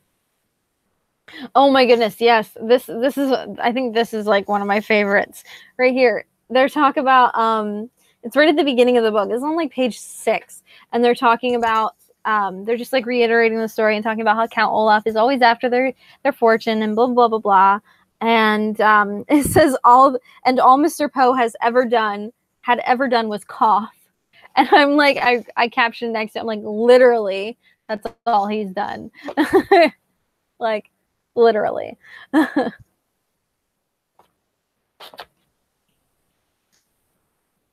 It's the little things like lawnmowers. It is so much better now. It's so annoying. I don't know what. It was such bad time to mow your lawn too. Like, it just rained, so like the ground is like gonna clog up your mower. That's probably why it was smoking. because it was probably like getting all clogged with like wet grass. You're not supposed to mow the lawn when the grass is wet. That's stupid. Dummies. The part where they're shouting the command words. Oh my goodness. Inordinate. I can't even say it. Inordinate. Wow. Can't even say the word. See, I would be screwed if someone was hypnotized. I couldn't do it.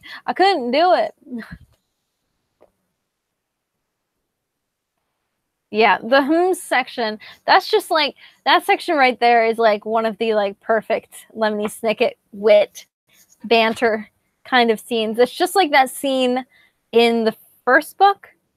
I think it's the first book where Klaus is reading and he's like, he caught himself reading the same page, the same sentence over and over again. He caught himself reading the same sentence over and over again. He caught himself reading the same sentence over and over again. It was like just like that. And then like I think the second book has a whole page of Evers. I'm not sure what the third book has, but there's always like one section that is just like straight up Lemony Snicket, like perfect.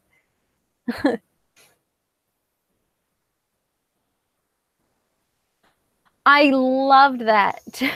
that reminds me. No, actually, I remember the scene that I was thinking about. Random. Anyway, yeah, that scene where they're just like staring at the wall, that was really depressing. Inordinate. I said it. I got it. I just have to say it slow. I can't say it fast. Inordinate.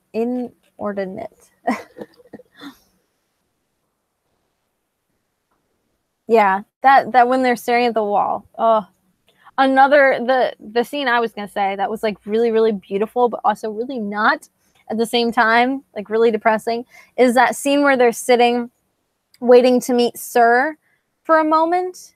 Where they're sitting and they're looking at themselves in the mirror across like the cross where they're sitting waiting for him, and they see that picture. They see the reflection of the picture of the like a beach or whatever, and they like are thinking back to that day. I'm like about ready to like cry. I'm like, oh my goodness, you're getting me. You guys are getting me. Thought that was a beautifully depressing scene.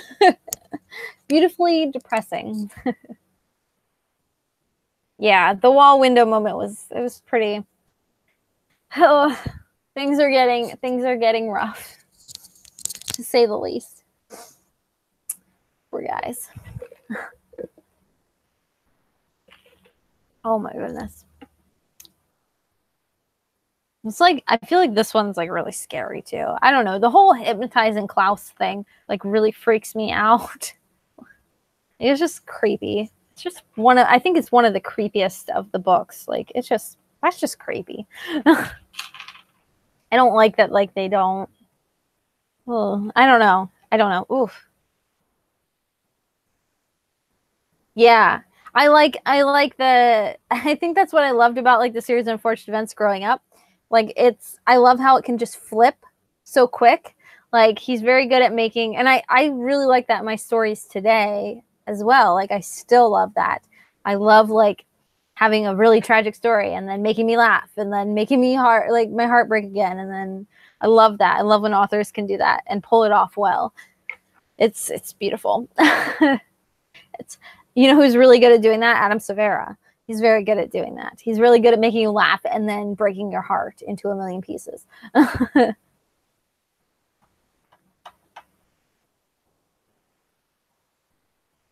Yeah. Yeah. It's like, oh my goodness.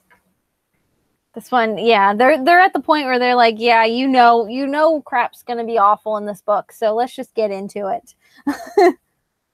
It's like, oh, so ridiculous.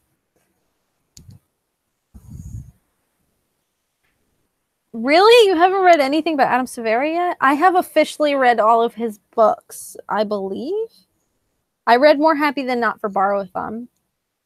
I think it was my least favorite out of all of his books that I've read was More Happy Than Not. Not saying that it was a terrible book. It just was my least favorite. I think my favorite is his newest one, which was, what was it? They Both Die at the End, That one. Oof. That like got me. Yeah, I'm sure the library holds are ridiculous for his books. They're worth it. It's just the weight, I'm sure, is ridiculous.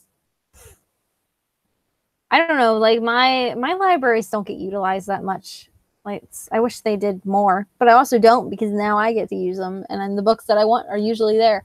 But I don't know. It's not a lot of people read around here to begin with. I don't know anyone in my real life that reads, except for, well, I lied. I have one coworker that reads, but I think majority of I think her reading has picked up since she's met me. And like she just got a Goodreads because I was like pushing her to get a Goodreads. I'm like, you need to get a Goodreads. And she's like obsessed now. I'm like, I'm okay with encouraging you to read.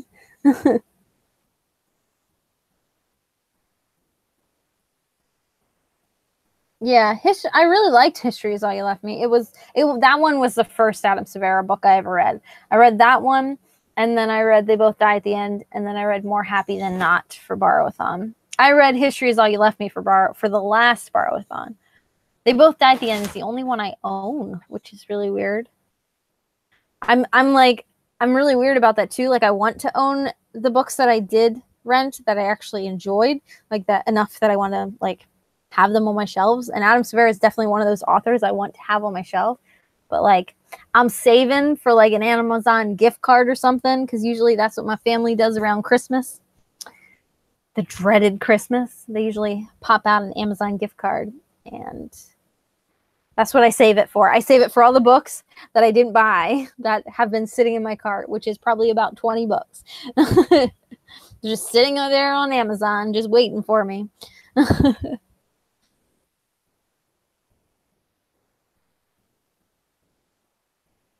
Don't read lots of contemporary. Well, I'm writing a contemporary book, so you better be reading contemporary now. What are you going to do when my book gets published? Yeah, right. Who am I kidding? If it even gets finished.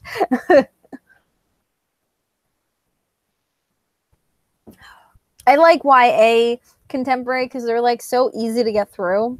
I don't know. I just really like YA contemporary. There are some, now I can't handle YA thrillers. They're very, very much hit and miss for me. It's hard to find really good YA thrillers. Those, I would love to write a good YA thriller. Then I know I've made it as an author.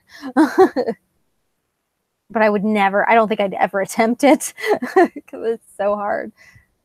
It's hard to do it properly. I have made her into a super reader. It's not even that she's in a super reader, but I think she's read more books since she's met me because I encourage her to read. I think because I'm always talking about books and I'm giving her books all the time. I'll go to the thrift store and I'll see books, but I already own those books. I found The Upside of Unrequited by Becky Albertalli at the thrift store for 50 cents hardcover. 50 cents. And I'm like, I can't just not buy this, but I already own it. I can see it from here. It's right there. I already own it. So I'm not gonna buy it for my shelves. I'm like, who can I buy this for? And my sister already owns it. She paid full price for hers, my sister. I'm like, oh goodness. And I got mine in Owlcrate, I think.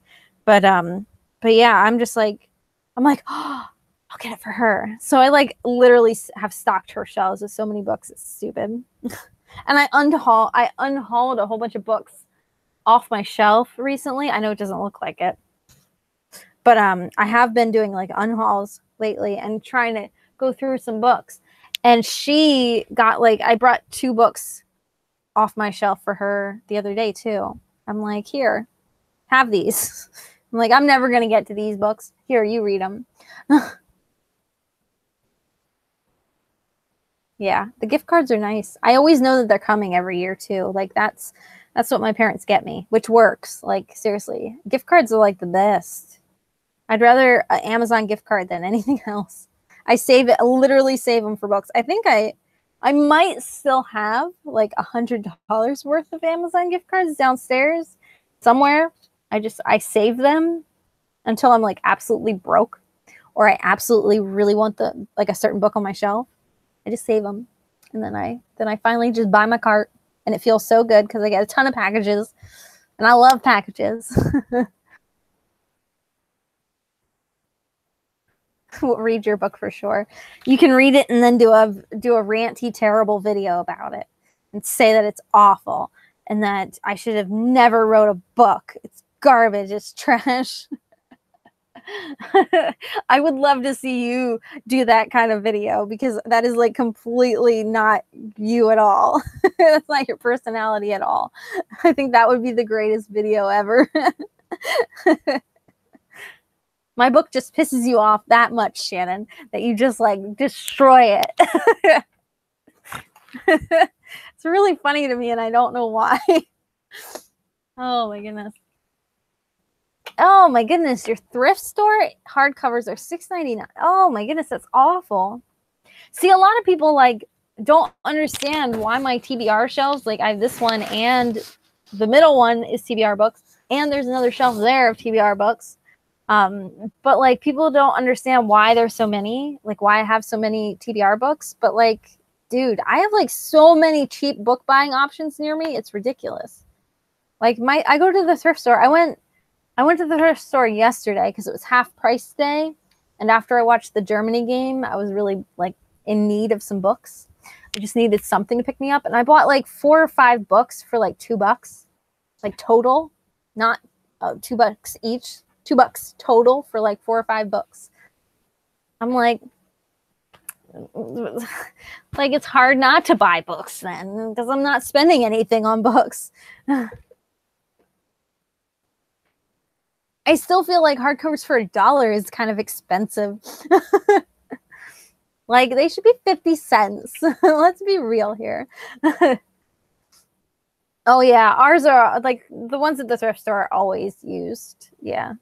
They're always used books, but sometimes you can get really nice looking new books, but it's just a lot of this collection is from the thrift store. It's either thrift store, Owlcrate. Owlcrate is a lot of them.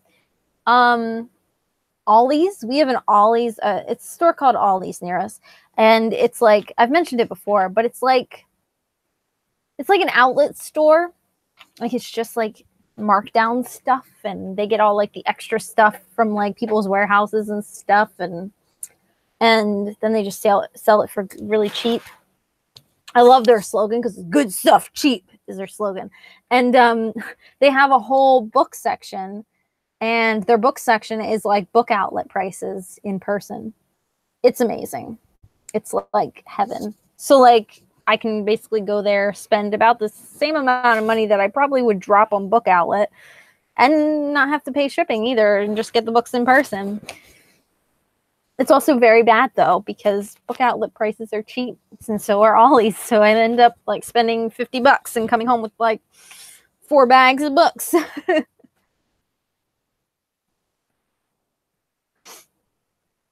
They do paperbacks for 50 cents unless they're literature. And then it's $1. That's weird. It's weird. I guess that's still pretty cheap though. Too bad it's close. Too bad it's farther away. So I guess that's pretty cheap for Canada, because I've heard that Canada books are way more expensive. But I mean, I guess your dollar amount is probably higher up than ours too. So it probably equals out. Like people always say that, oh look, their dollar's worth more than ours. I don't know. Probably equals out to something. Probably about the same, because you guys probably make more minimum wage than we do, and blah blah blah blah blah.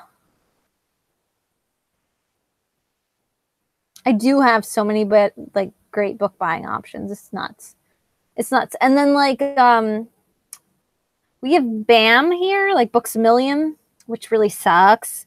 My store in town, we have one in the mall here. Our mall is like dying. It's definitely one of those malls that are like, it's dying. It's a small town mall, and it's dying. It's getting there. And they have a Books A Million in there, but it's like an awful Books A Million. And then every now and then my sister lived in York, Pennsylvania, which is like 45 minutes to an hour if you drive really slow or you hit traffic. It's like 45 minutes away from here. And they have a Books A Million down where she went to school. And I used to always go there. I'd go visit her and I'd go to that store, and that store would have like amazing bargain books, like, again, like Book Outlet in person, like amazing selection. And I used to the cashiers couldn't handle my purchases because I would drop like $50 to $100. Yeah, really bad. But I would leave with a lot of books because I didn't get down there very often. I would purposely save just to go there. And like I'd go visit my sister. I'm like, the real reason I'm here is so we can go to Books A Million. And then I'd drop like a lot of money. And they like couldn't handle my purchases. Like they're not used to like ringing up more than one book. It takes them like 20 minutes to a half hour just to get through my transaction. Books are more expensive. Yeah, that's what I thought. Well, they say the price is right on the back of the US editions as well. Yeah. It's a little bit more expensive for like a regular book. Still too much. Still too much. I try really hard not to buy new books lately. I've been trying really hard to behave. It's hard, but I try. My sister now like moved back in with my parents, so now she lives really close. Kind of. Now they live like 20 minutes away to 10 minutes away. 20 minutes for normal people who drive, 10 minutes for me because I'm a maniac. And we'll probably get pulled over someday. But yeah, I used to go visit her and would just buy books. It's okay. She knew that was like, I had ulterior motives. Because we would literally go, like, we'd go right to the bookstore. I'd like go pick her up and like, okay, let's go.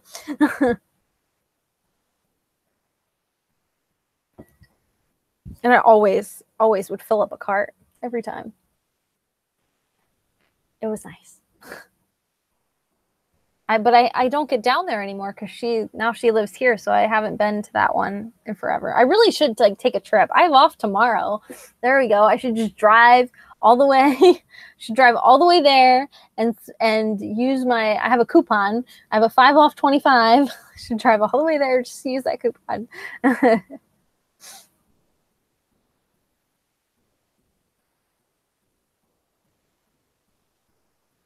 Trying not to buy so much and have and use the library. I know, I've been trying to. I'm really bad. I also have way too many book buying like options. That's the thing that really sucks. But new books, I've been doing good. My nose is like running from allergies. I hate allergy season. I've been doing good with new books. Been trying to hold off. It helps that I also have OwlCrate. So like a lot of like the new books that I was looking to buy and maybe not like I wasn't unsure about, a lot of times it's in OwlCrate and I'm like, oh good, I'm glad I didn't buy it, because now I got it in my OwlCrate anyway. I would have had 2 copies and blah, blah, blah, blah, blah. Yeah, my sister's really weird. That's a weird way to start a sentence. She's really hard to convince to read certain books, but then once I get her to read certain books, those become like her favorite books. Like she doesn't trust my opinion enough. And which is stupid because I've never led her astray ever. Like every book that I tell her to read, she's loved. Like John Green, she wouldn't read John Green if it wasn't for me. And she's read all of his books because of me. And it's like, I told you they were good. The same with Simon versus Homo Sapiens Agenda, and then also the movie. Like she never was gonna read it. She never even heard of it, and I bought her the book for Christmas, and I gave it to her. I'm like, you are reading this book tonight. Read this book.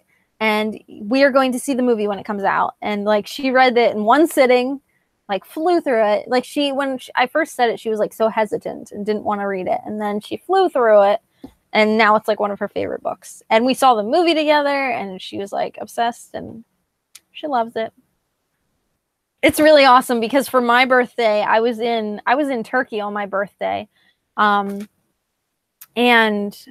both Josh's birthday is a week after mine, so we were both overseas on our birthdays. But I forgot to pre-order Love, Simon before I went on vacation, and because I wanted to get, because Target had a special edition that came with extra like emails and extra bonus material written by Becky Arbitali. And I was like, I really wanted it, but like I went on vacation, so I didn't have a chance to get it. And then I came back home, and my dad needed like a ride to work or something. I don't know. And I came over and got my presents because they're like, we have like presents for you, so you should come over. And I went over, and my sister got me Love, Simon on Blu-ray with the bonus material and all that. And I'm like, I hate you. I'm like, why did you get this for me? I'm like, but I'm glad that you did because it's awesome. And I still haven't watched it yet. And I haven't read the bonus material yet, but I'm like saving it. Oh my goodness. It's so fluffy and beautiful. I know. I do have a coupon. I really should. I should go. I really shouldn't though, also, because like I have that coupon, but it means nothing. I will still drop like $100. Just not good. I think I am going back to school at the end of August, and I think I do need to go up to school. Like school is like closer to where my sister used to live than here is. So maybe one time if I know I have to go up to school and get a new ID and like a car parking thingy for my car and stuff like before classes start and all that fun stuff. So like maybe one of those days, or maybe one of the days after class or before class, I'll take the extra trip and go down and go down and visit and spend money on books.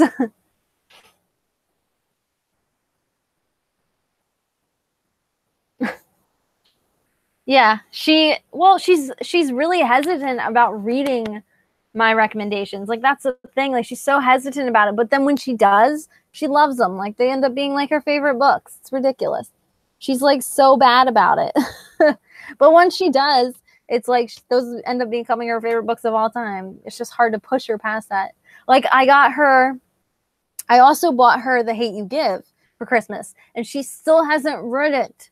And I'm like, you need to read it so that way we can go see the movie, because the trailer just came out and it looks amazing. And I'm like, you need to read the book. I bought it for you. Read it. I'm like, there's a reason why this book is still on the national bestsellers list today. Like, read it. Oh, she's so frustrating. I'm like, and I know she's going to love it. I just have to get her to read it. She like, my sister is very, LGBT books are like they're usually, she flies through them usually, which is typically what I fly through too. I really like an LGBT book, but that's like her niche. Like usually if it's an LGBTQIA plus whatever book, I can usually convince her easier to read it than anything else. Like she loves a lovely gay fluffy romance.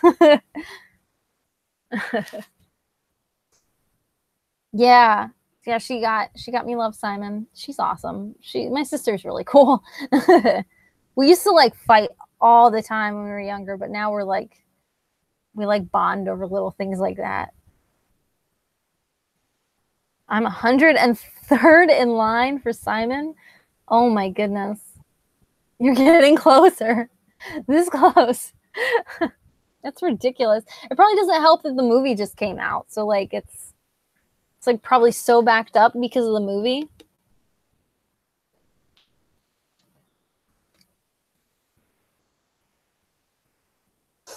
Yeah, she's like, oh.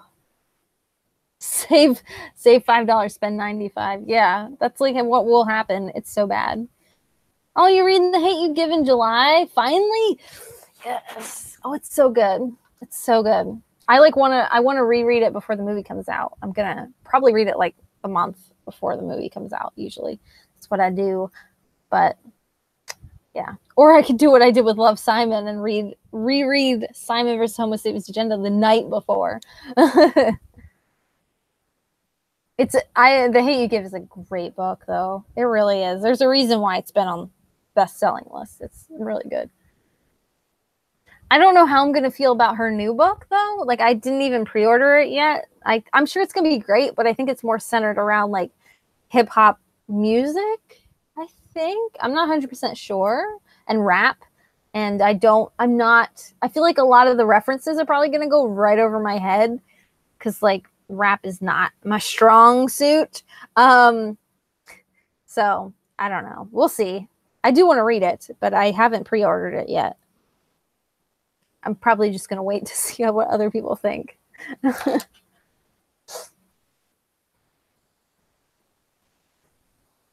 Yeah. She loves LGBTQIA plus books. There's too many initials in that damn name, by the way. I always get like choked up on all the letters. My sister's a unique person. We're both bisexual, so like we both like relate to like those kind of characters. And I think it's just good to see like I think she just likes to feel represented in like I don't know. It's cute. I meant to read it before the trailer dropped, but July works too. Yeah, the trailer just came out. You were so close. But yeah. You'll probably fly through it. It's a chunkier book than I expected when I first got it, but I think I read it in like 2 days. Tops 2 days. Probably because I had to go to work. If it wasn't for work, I probably would have read it in 1 day. But it was really good. Really good. It like sucks you in. It'll make you angry at the same time as like make you feel inspired.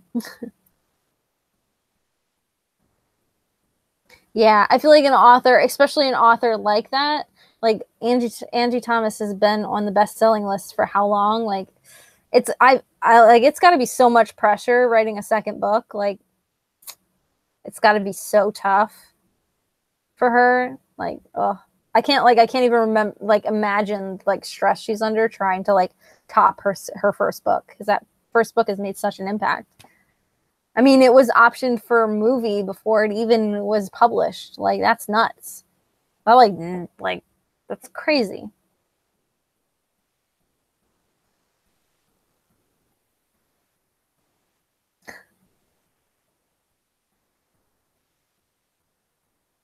You could read it for Grinchathon. Let's see what. I'm trying to think if it would cover any of the challenges. Yeah. Yeah, you could definitely fit it into the challenges. Definitely, easily. It'll fit in there. Plus, I'm all about breaking the rules. So if it doesn't fit, you make it fit. What do Europeans really think about Americans? My sister just sent me a video. See, she knows that I'm talking about her. Her ears must be ringing. What do Europeans really think about Americans? Oh my goodness, I cannot wait to watch that. I'll watch that later. That's probably brilliant.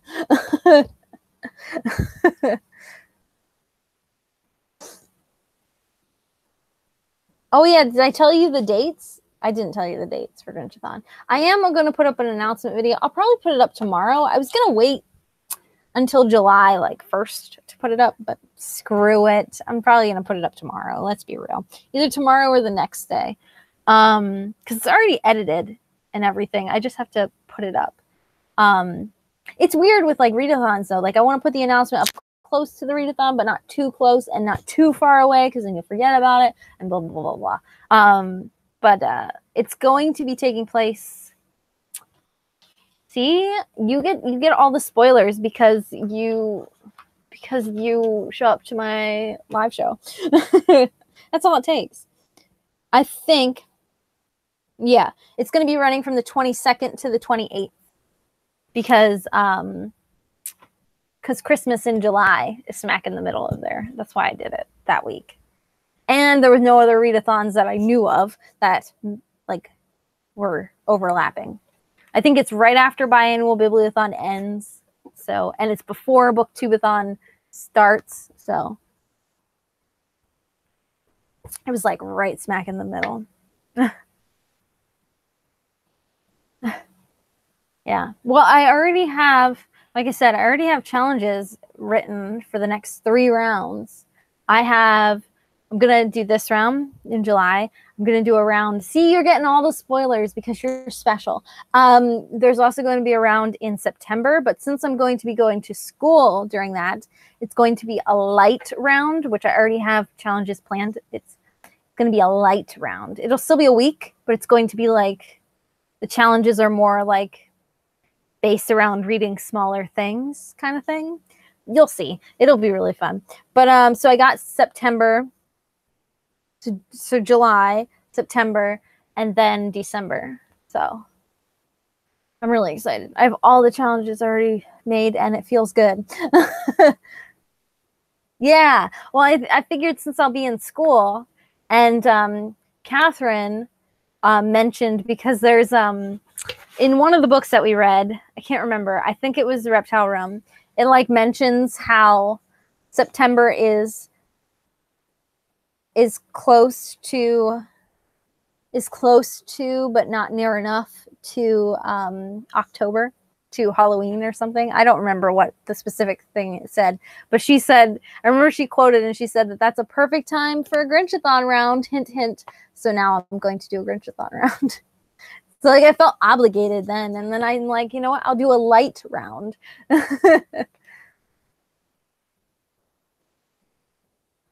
I hope so. I hope that Grinchathon is going to be fun.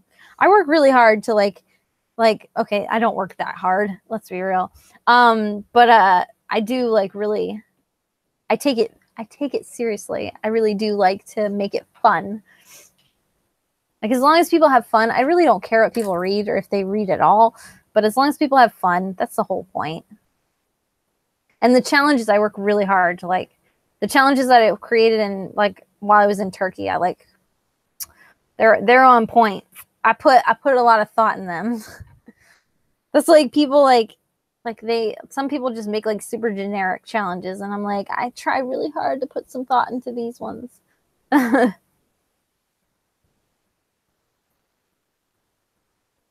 Yeah.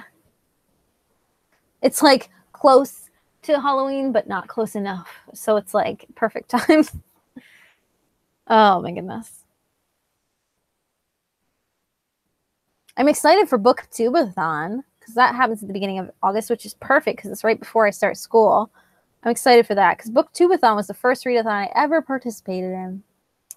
And it's like it started a monster. Yeah, I planned the next 3 rounds. It's nuts. I like never intended to plan 3 rounds. I did not. Like, I don't know what happened. Like I said, I don't know who I am. It was like that 3-week vacation. My creativity was just going like nuts. It was weird. It was weird.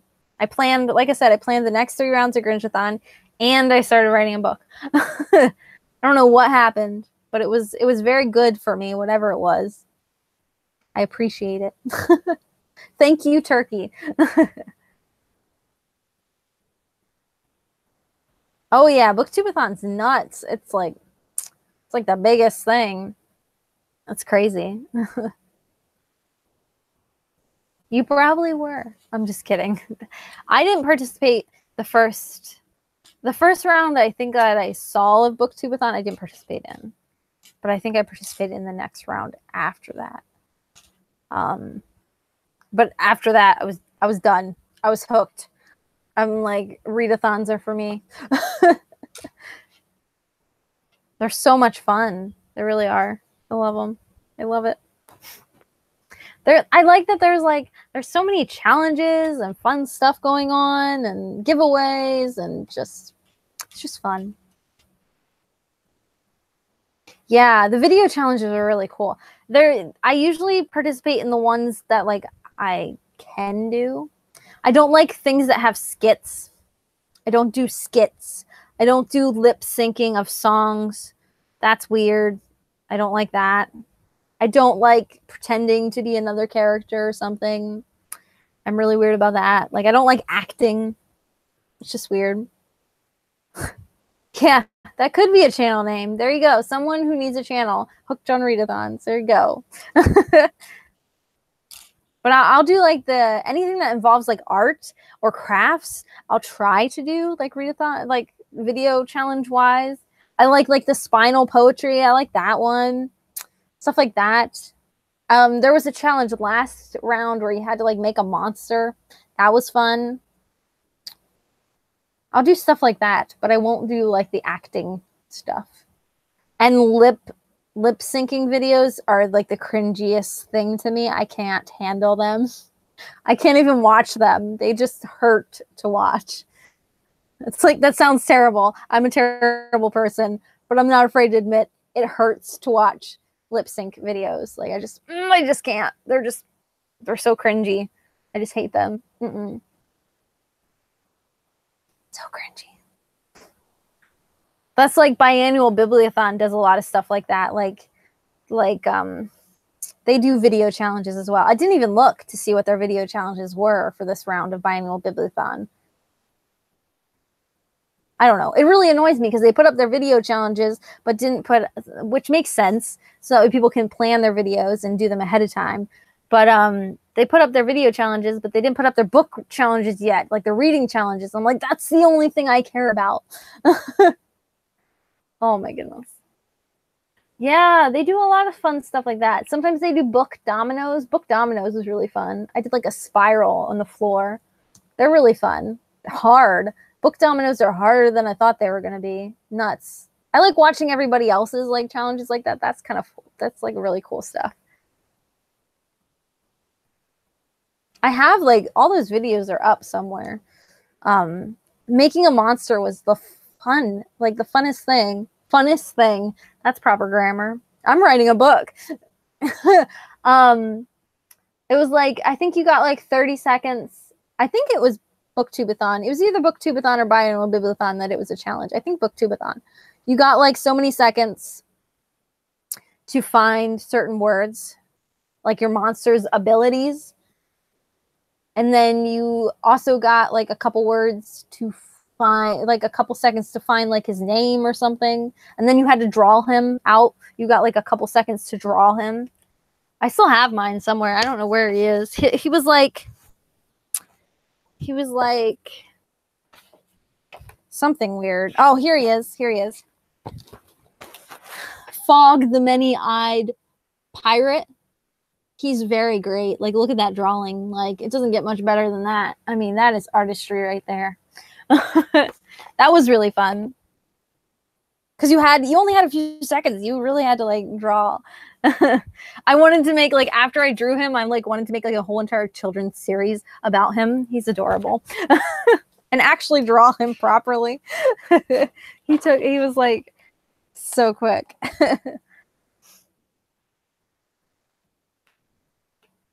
The restricted section during a readathon had a challenge to do a review in characters. Had a challenge to do a review in character. Oh, like of characters, like like in character. I wouldn't like that. I don't like. That's weird. The last Biannual Bibliothon did a challenge where you had to like pretend to be a cooking show. But I actually did participate in that, but I didn't pretend to be a cooking show. I don't think I made lamnus bread, which is the bread from Lord of the Rings. And it was so good, by the way. My boyfriend like ate it up. It is so good. So good. And it's really easy to make. It's like honey. What are you doing? What are you doing? Making so much noise, Bane. But it was like honey and flour and I think like water It was like really simple ingredients. I can't remember, but it was like really easy to make. You literally just blend it all together and throw it in the oven. It was so easy to make, and it was really, really good. I really loved it. It might be my internet. My internet's garbage. It's like garbage. Yeah, it's so weird that they put up video challenges first, but I understand why they do, so that way you can prepare them and get ahead, because some of them are like theatrical like that. So I'm sure they take a lot of editing and prep work, and I'm not into it. I still haven't looked at them because that's how much I care. I also don't like, this is going to sound really mean and I really shouldn't put this on the internet, but I don't like their intro. It's really obnoxious. I don't know what it is. I don't like intros. Like, if I had to pick one thing about YouTube that like annoys me, it's like when people do intros. I don't like intros. I don't like, because they're usually way louder than like the person talking. So like they scream, like it screams at you, and it usually like just, it's like a whole production, and it's just like, stop. I just want to see you. I don't need all that extra stuff. But nah. Like dress up like a character and do a review like that. Oh, that sounds awful. I would not want to do that. And watching that stuff is kind of like hard for me too. I think it's because I would like personally be so uncomfortable doing it that watching other people's like just like makes me uncomfortable. It's like when you watch Napoleon Dynamite and he's dancing at the end scene, that scene that he dances. It's like that scene. Like I just feel the cringe, and I just can't. I just like, I don't know. Maybe I'm just like a sissy and I'm too embarrassed. I don't know. They're hard to watch. Oh, it's like hard. You watched that video, the lamb spread? It was good. That stuff was good. I have to rewatch the video so that we can figure out what the ingredients were in that, so I can make it again for my boyfriend, because he loved it. He like inhaled it. He was so excited about it. I even made like the little leaves to wrap it up in, like out of construction paper. It was fun.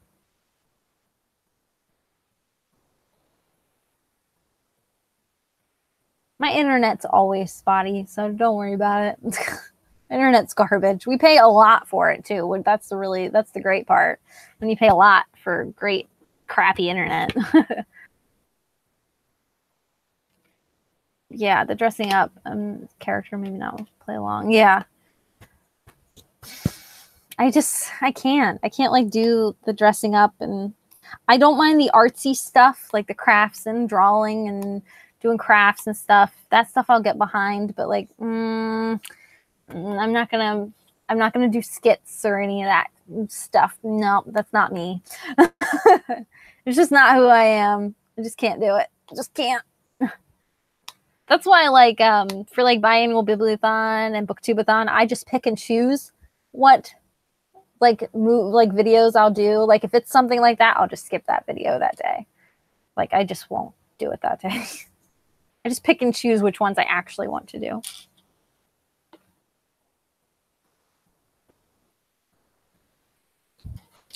Oh, here, I had this out so I can show you. See, another challenge. I think this was Booktubeathon last round. You had to complete a book cover, and I got to complete this one. Did this. That's like my proudest moment right there. Look at that. That's better than Fog. Beautiful. I like haven't touched it since, because it's like so beautiful.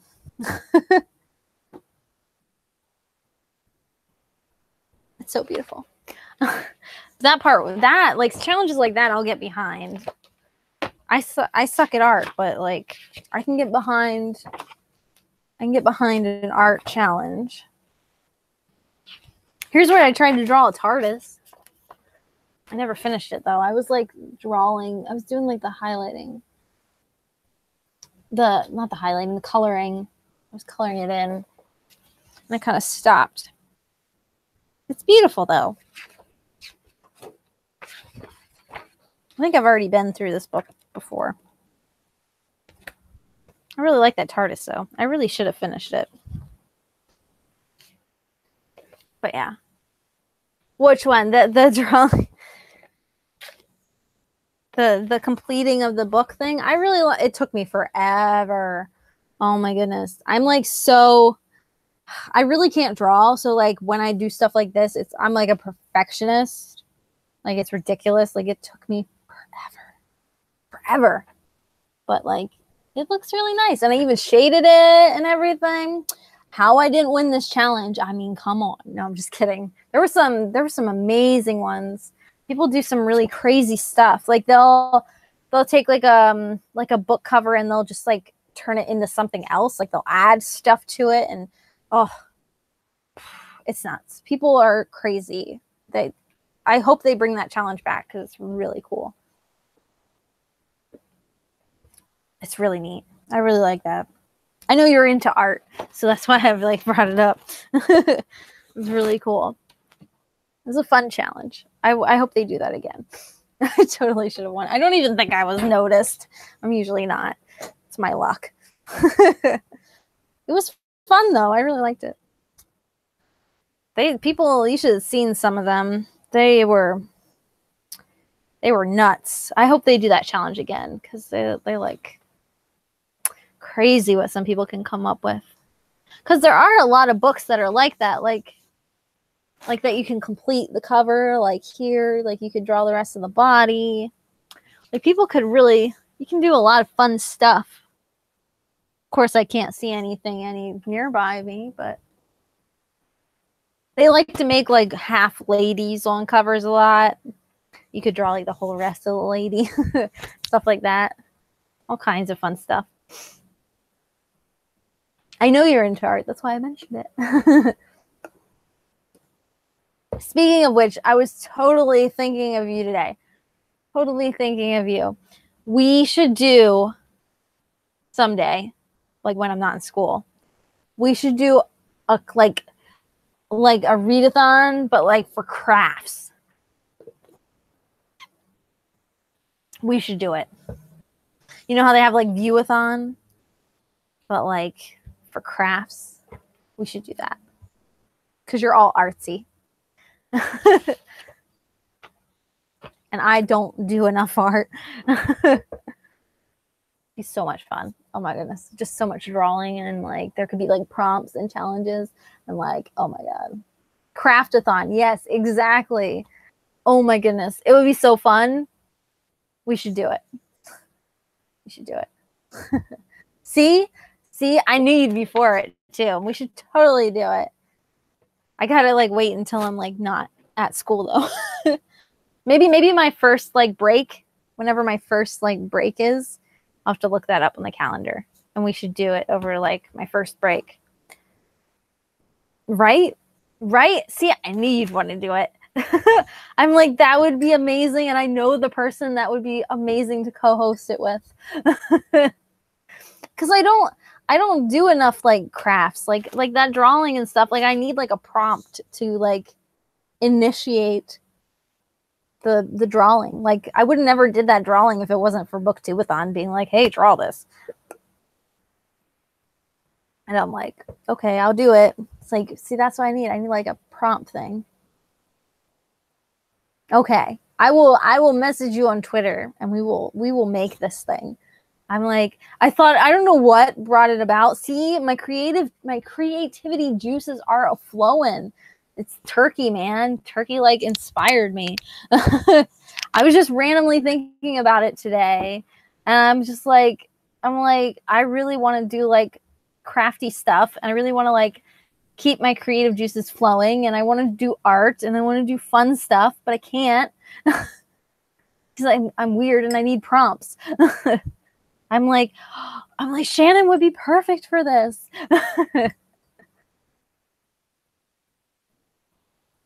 We'll have to do it. I'll have to look up the calendar then. I'll have to look it up, and I'll message you. And we'll get it all set up because I think it would be so much fun. And I think people would actually participate too, because like I feel like they participate in Viewathon and all these readathons. And I think there's a lot of like crafty people on YouTube. And I would love to see like people's like crafts because I'm like weird. Especially if they're book related. Oh my goodness. They'd be so great. So much fun. Yeah. we're doing it. Random, but it randomly popped in my head today, and I'm so glad I just remembered it.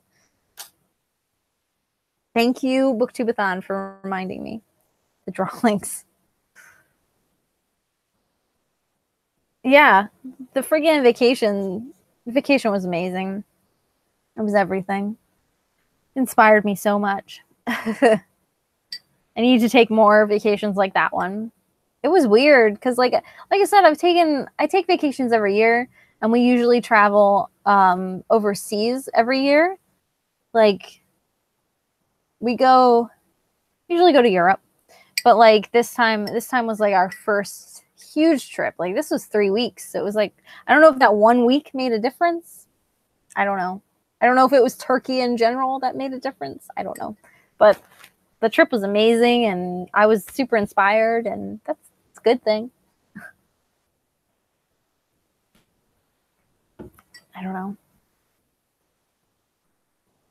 Yeah. See, I knew you'd be down. I think it'd be so much fun.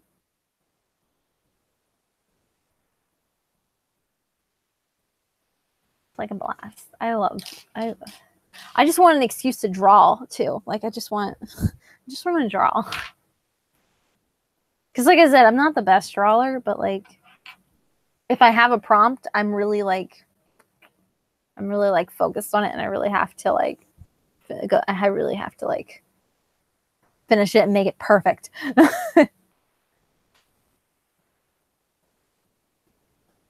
Yeah. See? Creative juices, they're flowing. Need to take advantage of it now, because I know once I hit school and then working full time with school, I know all my creative juices are gonna go. That's why I said the next time I have a break from school, because then it'll motivate me to keep going.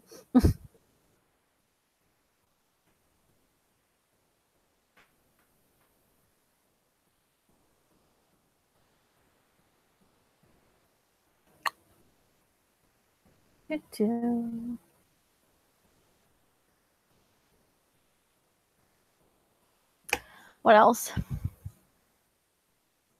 I don't know what else. Do I have anything else to talk about?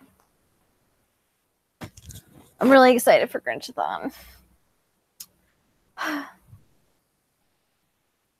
I want it to be like here now. I haven't even picked like my challenges. I mean, my books for like my TBR. I haven't even picked them yet. I'm like, I created the readathon. I feel like I should have like my TBR ready before anyone else, but I still have like a bit of time to like plan, I guess, because it's not until the 22nd. But I don't know. I mean, I have some ideas. It does. It really does. Like 3 weeks made a difference. I like felt really bad taking 3 weeks at work. Like I felt bad leaving them for 3 weeks, but I'm so glad I did. It was amazing, and I did not want to come back, but it was really good. It was good. If anything has been proof of that, like actually writing a book, like actually starting writing a book was like the prime like example. Because like I've never like had like that kind of experience with like writing. Like I've had ideas for books, and I've like started stuff, but like it's never been that sensation. It was weird. Like I've never been motivated that much. Like, I don't know, or been inspired that much. My boyfriend was getting so mad. We'd be walking through like museums, and like it was, and I realized that it's awful, but like I couldn't stop. Like the stuff, like the thoughts were just coming out of me, and like the book was like writing itself. So I'm like, I need to get this down now. And I'm sitting there like with my phone, looking like I'm like one of those like millennials texting away, and I'm just like writing my book like on my phone. And I'm just going and going and going and going. And Josh is like, you are in Turkey. You are on vacation. You are in a museum. And he's like, what are you doing? And I'm like, I'm writing my book. I'm like, oh my God, the words won't stop. I just need to get them out. And he's like, what's your book about? I'm like, I'm not telling you. I'm not telling anyone. Just telling you guys the genre was like that was hard enough for me. Like, ugh. I told Josh, I'm like, you can read it when it's finished. I will dedicate it to you. I'm like, I'll dedicate it to you just for you putting up with me writing it while in, you know, museums and stuff and just going. I have also learned that writing while like walking around, like, and just entering it in my phone works amazingly for me, because I'm the type of person that like my brain is always going. So like if I sit down and try to write, it doesn't work as well. Like it works really well to sit down and take what's on my phone and put it on like my computer and then revise it and actually make it flowing well. But like when an idea comes to me, I need to put it down on my phone like right away or it's gone. So I've learned at least what writing style works best for me. So that's good.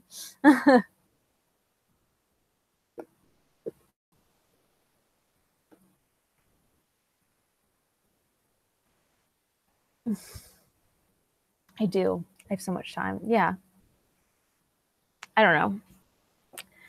I do have plenty of time.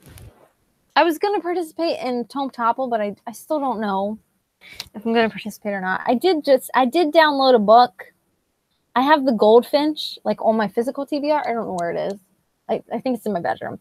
But I have the Goldfinch and I downloaded the audiobook for it because I've heard the audiobook is like the main way that some people have gotten through it, because it has been on my TBR and it looks really good, but the book is like 700 pages and it's like, oh, it's like chunky. But I do think I'm going to finish, hopefully tonight, I'm going to finish The Dark Tower. And then I'm going to try to read The Goldfinch for Tome Topple, or maybe Thunderhead for Tome Topple. I'm not sure. I don't know. There's so many books. Like I have I have these two as well. I have Carry On, which these look really nice next to each other. Look at those. And I have The Gentleman's Guide to Vice and Virtue to read, and it's just, I don't know if I'm going to actually participate. I know. The book has been started. Like, that's the key point.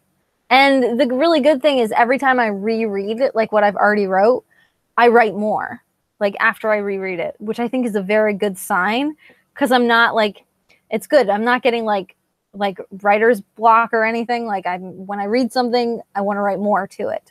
I think it's because I'm really loving the story. Like this is the kind of book that I would want to read. Like I would like to read this book, even though contemporary romance is not always my thing. I would want to read this book, and I think that's why I want to keep writing it, because I just want to read it. It's like I think as long as I keep wanting to read my own book, I feel like my book is gonna go well, or at least come out of me well. Yeah, it's really funny. I found one of her other books at the thrift store that was one of the books I bought the other day. So I'm like, I hope the Goldfinch is good, because I just bought this other one. My Little Friend or something, I can't remember what it's called. But that was at the thrift store for like $1. So I'm like, okay, sure. Why not? Yeah, I don't know if I'm going to participate in Tome Topple or not. I'm going to try to. I'm participating in and helping co-host July. Like they're doing like a month-long round of Alphabeton in July, where you have to read a book from every like letter of the alphabet. Like it can either be the author's name, the title of the book, or the author's last name, I think. And you just have to like tick off every single letter of the alphabet. So it's like 20, you have to read like 20 some books in a month. I don't see it happening. But I'm going to at least try. But I don't think, I feel like I've kind of created like a basic list. Look at all the empty spots. There's books that I really want to get to this month, but like I don't know if I'm going to actually get to. It helps that there's a whole bunch of other readathons going on, my own included. So that should like, I'm not going to go in order though. Yeah, the alphabet in order. Yeah, I'm not going to read the alphabet in order. I'm not going to do that. I'm going to bounce around. I'm going to like read whatever I feel like reading and then hope that it fills in the boxes. I'm not going to go in order at all. My plan is to just bounce around and then whatever letters I'm missing, quickly sprint to the end and like scramble to get the last letters, because I know that's what's going to happen. That's how I work. But that's my plan anyway, because I know how I work. So why set an unrealistic goal? No, I'm not going in order. I don't think you have to. I think you just have to like do whatever. As long as you read them all, like it counts. I don't know. Yeah, like that's what, yeah. Like there were a couple books that I put on here that like were books that I definitely knew that I wanted to read. But like the rest, like it helps. I'm going to try to participate in the Read-A-thon, the Canadian readathon. I'm going to try to participate in that, even though I'm not Canadian. I'm not cool like you, Shannon, I know. Trust me, I wish I was Canadian. Every time I travel and people ask me where I'm from, I'm like, oh, do I have to say? Can't you just say I'm from Canada? Maybe if I say a lot, I don't know. Maybe if I be a little bit more polite. But like, I'm gonna like I only own like 3 books that are by Canadian authors that I haven't read yet. So like I only have like 3 books to read for the readathon. But I could go to the library, but I'm like, 3 books is plenty. I'll get there. But I have like an Atwood. I have a Margaret Atwood book to read. Not Handmaid's Tale. I already read that. But I have like a random book. I don't know if this one even counts. There's like a random book. I don't even know where it is. There's a book that I have about the guy lived in Canada at one point, but now he doesn't. But he did live in Canada at one point. So I'm like, that counts. I'm like, because I don't got anything else. And then I have like a random book on my shelf that was like by a Canadian author. So I'm like, that works. So like I filled those in. And then like if I actually do read The Goldfinch, that'll cover G. And Thunderhead, I really want to read this month because I really loved Scythe. So I want to read that. And there's a couple like, I want to catch up on some series. So there's like a couple series like written in there. But that's basically my plan, is to just kind of wing it. And I wrote all of these in pencil except for this one, because this is my favorite author just came out with a new book while I was on vacation. And that's the only one on my list that's like permanent that I have to read. But like I just wrote all the other ones in pencil, and I figure like when I actually finish them, I will put them in pen and make it official. But yeah, I think I'll have a good reading month.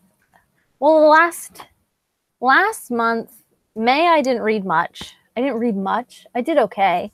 But this month I only read 1 book, because I took that Dark Tower with me on vacation, and that's the only book I read this month. And I haven't even finished it yet. So like I only read 1 book.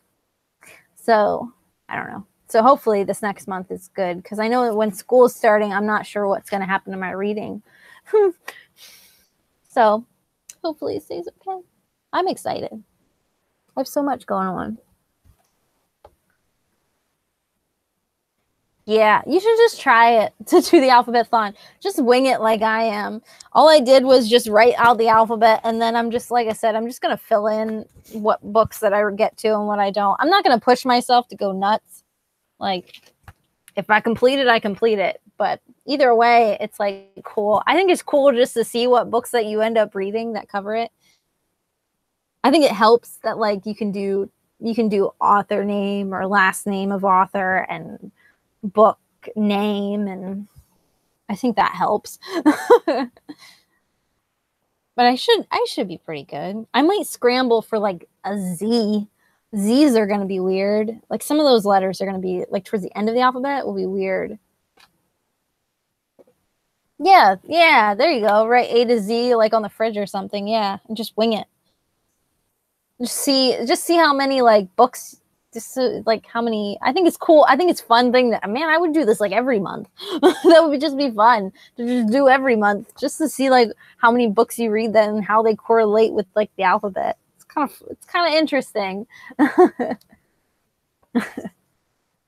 I know people that do this for like year round. It's kind of neat to see it in a month, but I don't know. I think it's just like an extra thing. I'm not too worried about it, which doesn't sound good because I'm like trying to help co-host, but like I'm not too worried about it. If I don't get it, I don't get it, whatever. Yeah, I am participating in read-a-thon. I wish I had more authors on my page. Like on my shelf, I like tore this thing up. Like I went through like every single book to see where these people lived. Like it's like I went through all these books and I have like no one. I have like 3 books. That's it on my shelf. That's nuts. I could have swore that I had more, but I don't. I have a lot of like German, a lot of Germans and English, a lot of English speaking people. And what was the other one? There was another one. Californians. There's a lot of Californians on my shelf. Californians. They are all over there. That's like a whole different country on their own.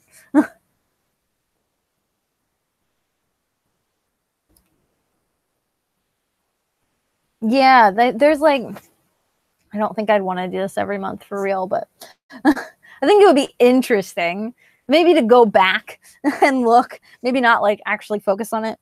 Because I feel like every single month it would kind of like intimidate you after a while, but oh yeah, graphic novels will help. Small books.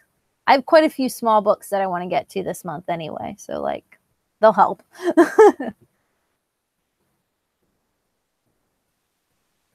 Yeah. Well, that's another thing too. Like a lot of like the Canadian like recommendations like for books were like some of them were chunky, and I'm just like, like I don't want to read this. They're like harder to find. There's not that many Canadian authors, or they're just not like prominent enough, or they don't mention that they're Canadian or something. I don't know, but there's not as many. There's a lot of American authors. It's crazy. Dominating. Yeah, Germans and Californians. There's a lot. I know that I wanted to, now there was I did want to get Station 11 because I think the one library near me might have that one. And I was going to buy it, but I don't know if I'm going to like it. So I kind of want to rent it from the library. So I might get that book if I finish the other 3 before the readathon's over, which I don't see happening because the one is kind of intimidating. So I don't know if I'll actually finish them all 3. I'm going to try to finish those 3.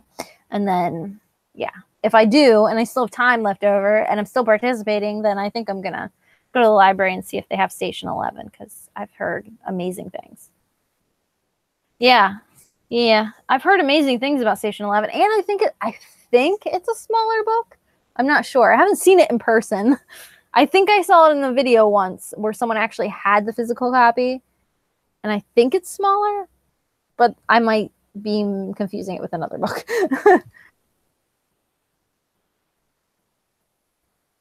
Yeah, it's like there's not that many Canadian authors. It's weird. I don't know if there's like not that many Canadian authors, like there's not many that Canadians aren't writing, or if it's just like Canadians have a harder time getting published. It's just weird. I think I've heard of Sleeping Giants, but I don't know if I'd like it. I don't know. I think I've heard of that one. If my library has it and I finish the other ones, then I will rent both of those if they have them. I know the one has Station 11, but you can only rent it for a week. So at the one library, so like I want to wait to see if I finish the other books. So that way I can actually have time to finish that one. If that makes any sense. A lot of Californians write books, and New Yorkers too. New York and California are like big book people. Sleeping Giants is done in interviews. Oh, it's interesting. I probably would like that. I liked Illuminae, and Illuminae was just like, it took me a while to get into Illuminae though, because like It's written so weird, but I did like it. Oh, and Dracula, which is a really, really good classic. I don't know if you've read Dracula yet, but I do really recommend it. But that's written in letters, which is really cool. The Audible exclusive audiobook is like amazing. It's got Tim Curry, Alan Cumming, and like a whole other cast of characters. It's so good. It was like the best audiobook. It was like a production. It was so good. Loved it. That's become one of my favorite classics. That in 1984.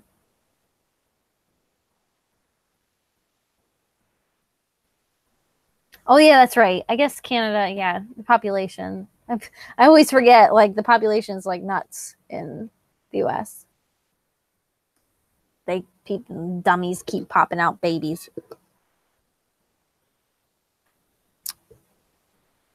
Maybe you needed the audiobook. The audiobook, I flew through it. Oh my goodness, I couldn't stop. It was so good. Maybe that's why I loved it so much, because I like listened to the audiobook. Sometimes that's like how it works though. I don't know. I listened to the audiobook for Anna Karenina just to make it through the rest of the way. And it's the only reason I made it through the rest of the way. And I still hated that book.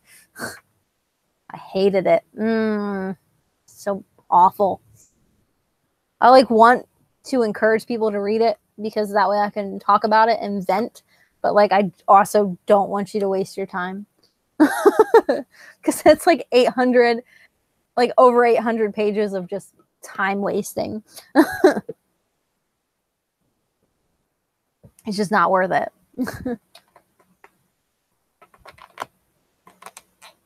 My boyfriend got mad because we were talking about audiobooks. My boyfriend got mad because I said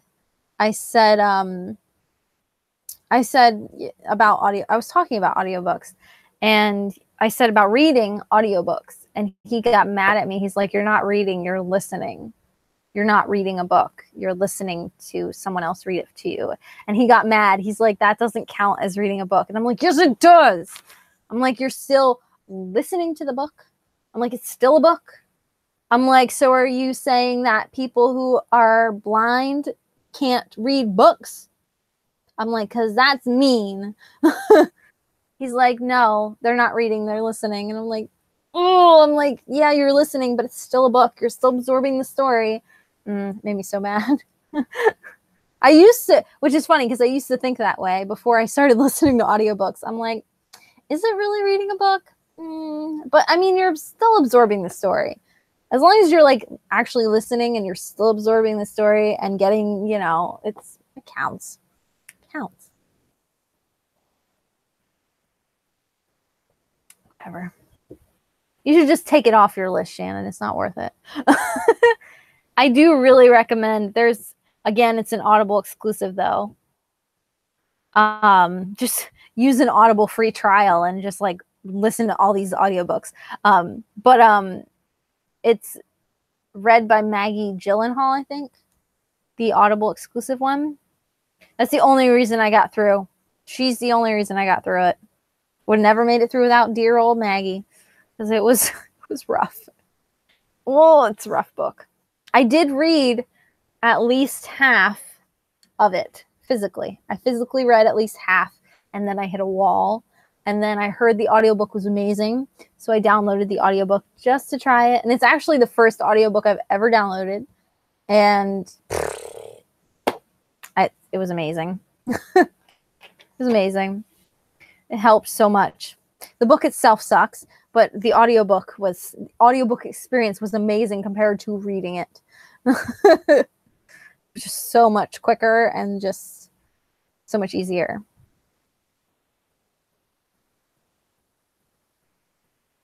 Yeah. See, it's still reading. Still reading. He just doesn't get it. No. I do wish you luck someday when you do finally read Anna Karenina, and then we can finally talk about it. I will be here to vent if you hate it as much as I did.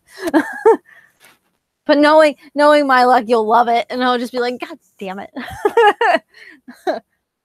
Oh, it did. It's really funny. I listened to some of the audiobook when I was actually in Croatia and Montenegro and Bosnia last year. I was still listening to some of the audiobook. And then we came back, and my boyfriend went to Peru like a few months later. A month or two later, my boyfriend went to Peru, and I think I finished it up on like one of the drives. No, that's a lie. I did listen to it, some of it on like one of the drives back, and then I finished it up at work. I remember I was like in the back room, like stocking, like putting stuff away, like overstock stuff on like the shelves, and I remember it ending, and I remember my exact words. I'm just like, well, that was a waste of time. It was awful.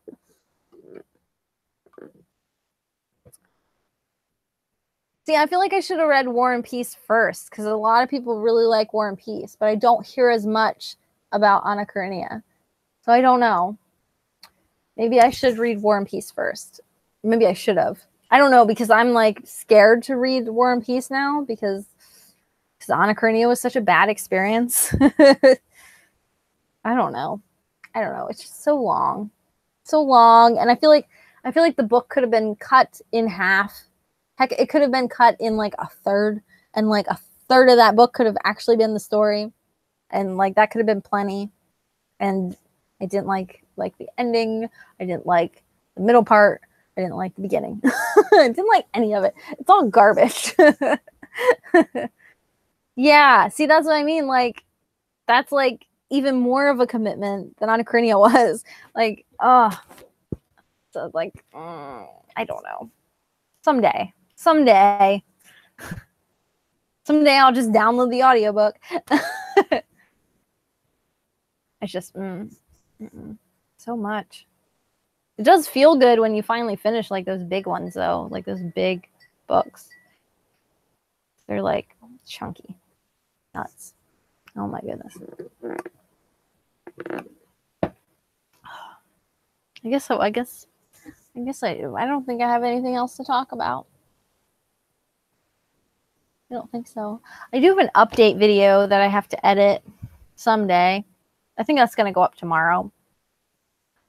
About like, hey, I'm back. I was gone for 3 weeks. Blah, blah, blah, blah. I started writing a book. Blah, blah, blah, blah, blah, blah, blah, blah. You know, the usual. I don't think there's any other readathons I'm participating in this month either, except for my own. And biannual, maybe, if they ever announce their reading challenges. I need to see the reading challenges before I decide if I'm going to participate. They'll probably do a group book. And I probably won't read that. Unless it's on my shelf. Which I'm sure it won't be. It'll probably be a new book that I don't have yet.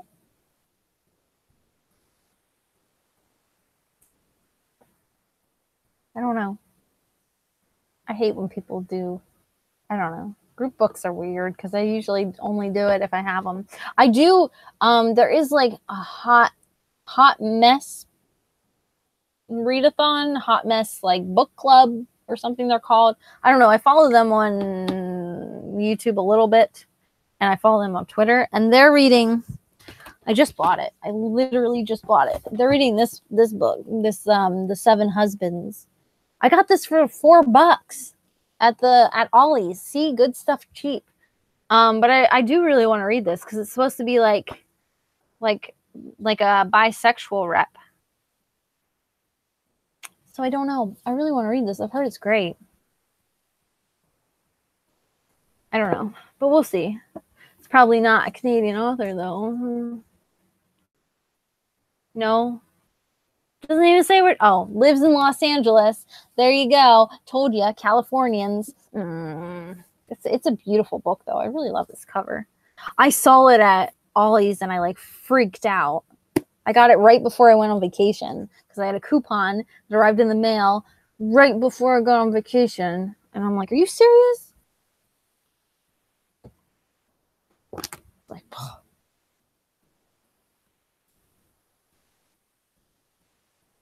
Yeah. Well, that's, if it helps, all the Grinchathon challenges are pretty like,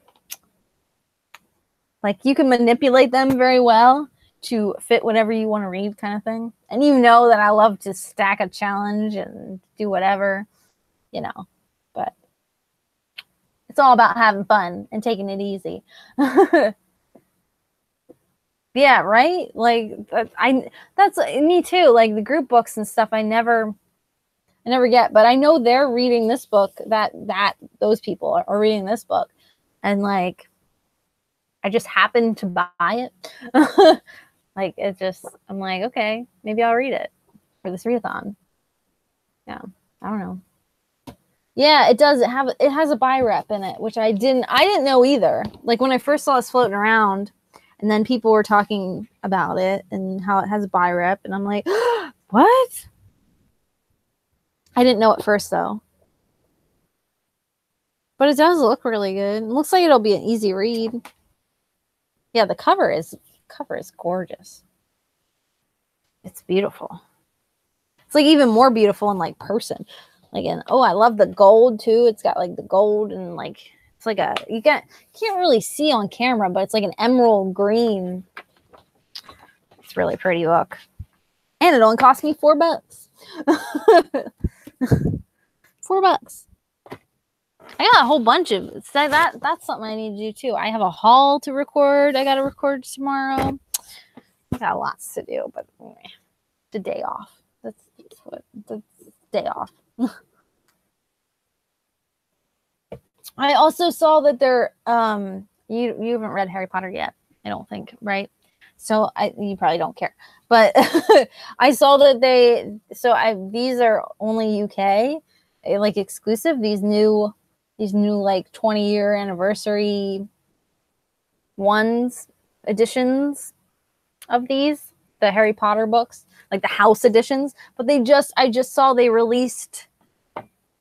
just released Chamber of Secrets 20-year anniversary one, house edition. So now I need to get that. Oh, you have read Harry Potter. I couldn't remember if you had or not. I don't remember. Can't remember. Someone I know hasn't, and it's so weird. I'm like, how have you not read Harry Potter? It's like so weird. Why are you on BookTube? Go back to read Harry Potter and then come back. I have the Gryffindor one and the Hufflepuff one because they were meant to be Christmas gifts, but I never sent them to the respected people yet. Maybe I'll send them in July. Christmas in July. Where are they? They're like right here too. They're like really close to me. They're really cool. Oh, I really like the Hufflepuff one. It's like really, really cute, which is hilarious because I'm a Slytherin, but the Hufflepuff one's really cute. And that's the Gryffindor one. But they're pretty. They're pretty. I haven't seen the Ravenclaw one in person. I did see the Ravenclaw Chamber of Secrets one, and it's really pretty. Makes me wish I was a Ravenclaw. Right? I feel like you have to read it. Maybe it's Books and Lala that hasn't read it. I don't think she's read them. And I'm like, how? And if you haven't read them now, like, yeah. It's probably too late for you. They are really gorgeous. I think I'll wait until Booktubeathon because usually they have like they usually give like a book depository code. I mean, it's only like 10% off book depository, but I think I'll probably wait until I get that code for Booktubeathon and then order them because they're only the UK editions. I think are the only ones. Like you have to get the UK edition.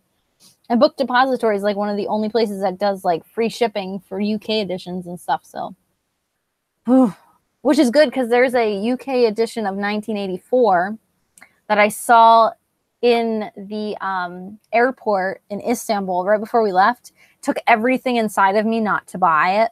Like I really wanted it, but I'm glad that I waited because it's on Book Depository for way cheaper. And if I have a discount, it'll be even cheaper. And it's free shipping. It's like the most gorgeous version of 1984, though. It's like hardcover. The pages are like colored red. It has like a ribbon through it. Oh my goodness! It's like like there's like artwork I think on the inside of like the actual cover.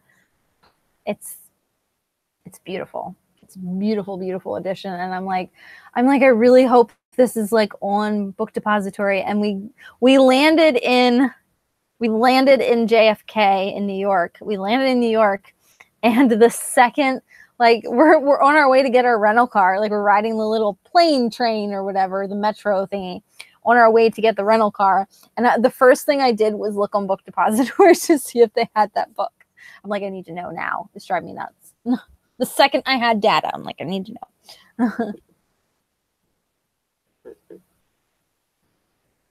Yeah, it really is hard to like go back and read Harry Potter. I did a reread. I started last year. I started a reread of Harry Potter last year because they do there's like these people that do a yearly reread of Harry Potter every single year. They do one. And they're probably doing it right now. I'm probably like at the point where I left off. But they do it every year, and you read a book a month, I believe. They have like it all like planned out. It's nuts. And like movies that match up, like you have to read this book and read this book. And then they have like the little books that fit in, and they like go all out with like the calendar. And I think I got up to,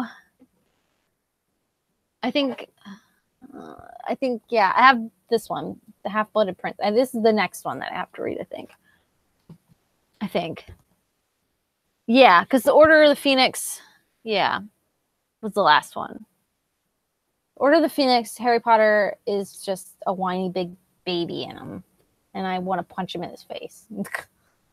So I think that's why I stopped. Because that book is always so hard to get through. I don't know. Yeah, they do it every year, I think. And it's like, I'm probably like at the point where I could start and catch up.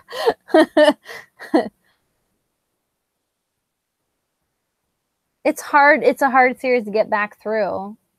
Well, book 4 sucks. Goblet of Fire is not.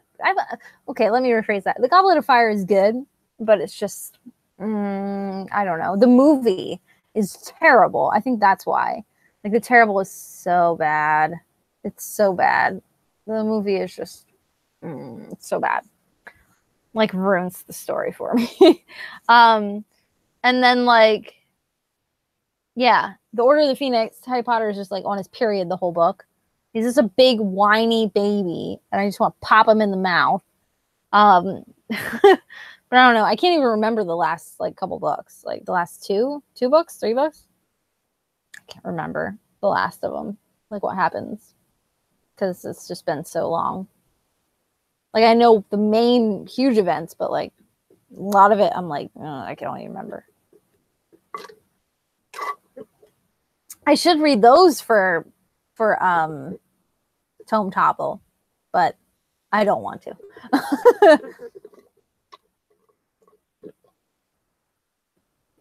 Yeah, the Quidditch match is really long in the book. I actually like the Quidditch match, though. It reminds me of the World Cup. I like the Quidditch match. I feel like the movie didn't focus on the Quidditch match enough. But I don't know. The book, I think my least favorite is definitely Order of the Phoenix, though. He's like a big, whiny baby. Oh, I hate him in it. I think that's really funny, though, because like my least favorite character in all of the Harry Potter books is Harry Potter. Like, he is my least favorite character. Always. Like, if I had to pick any character to kill off, it'd be Harry Potter. Like, he can just go. I'm done. He says, I'm not a fan. Big whiny baby.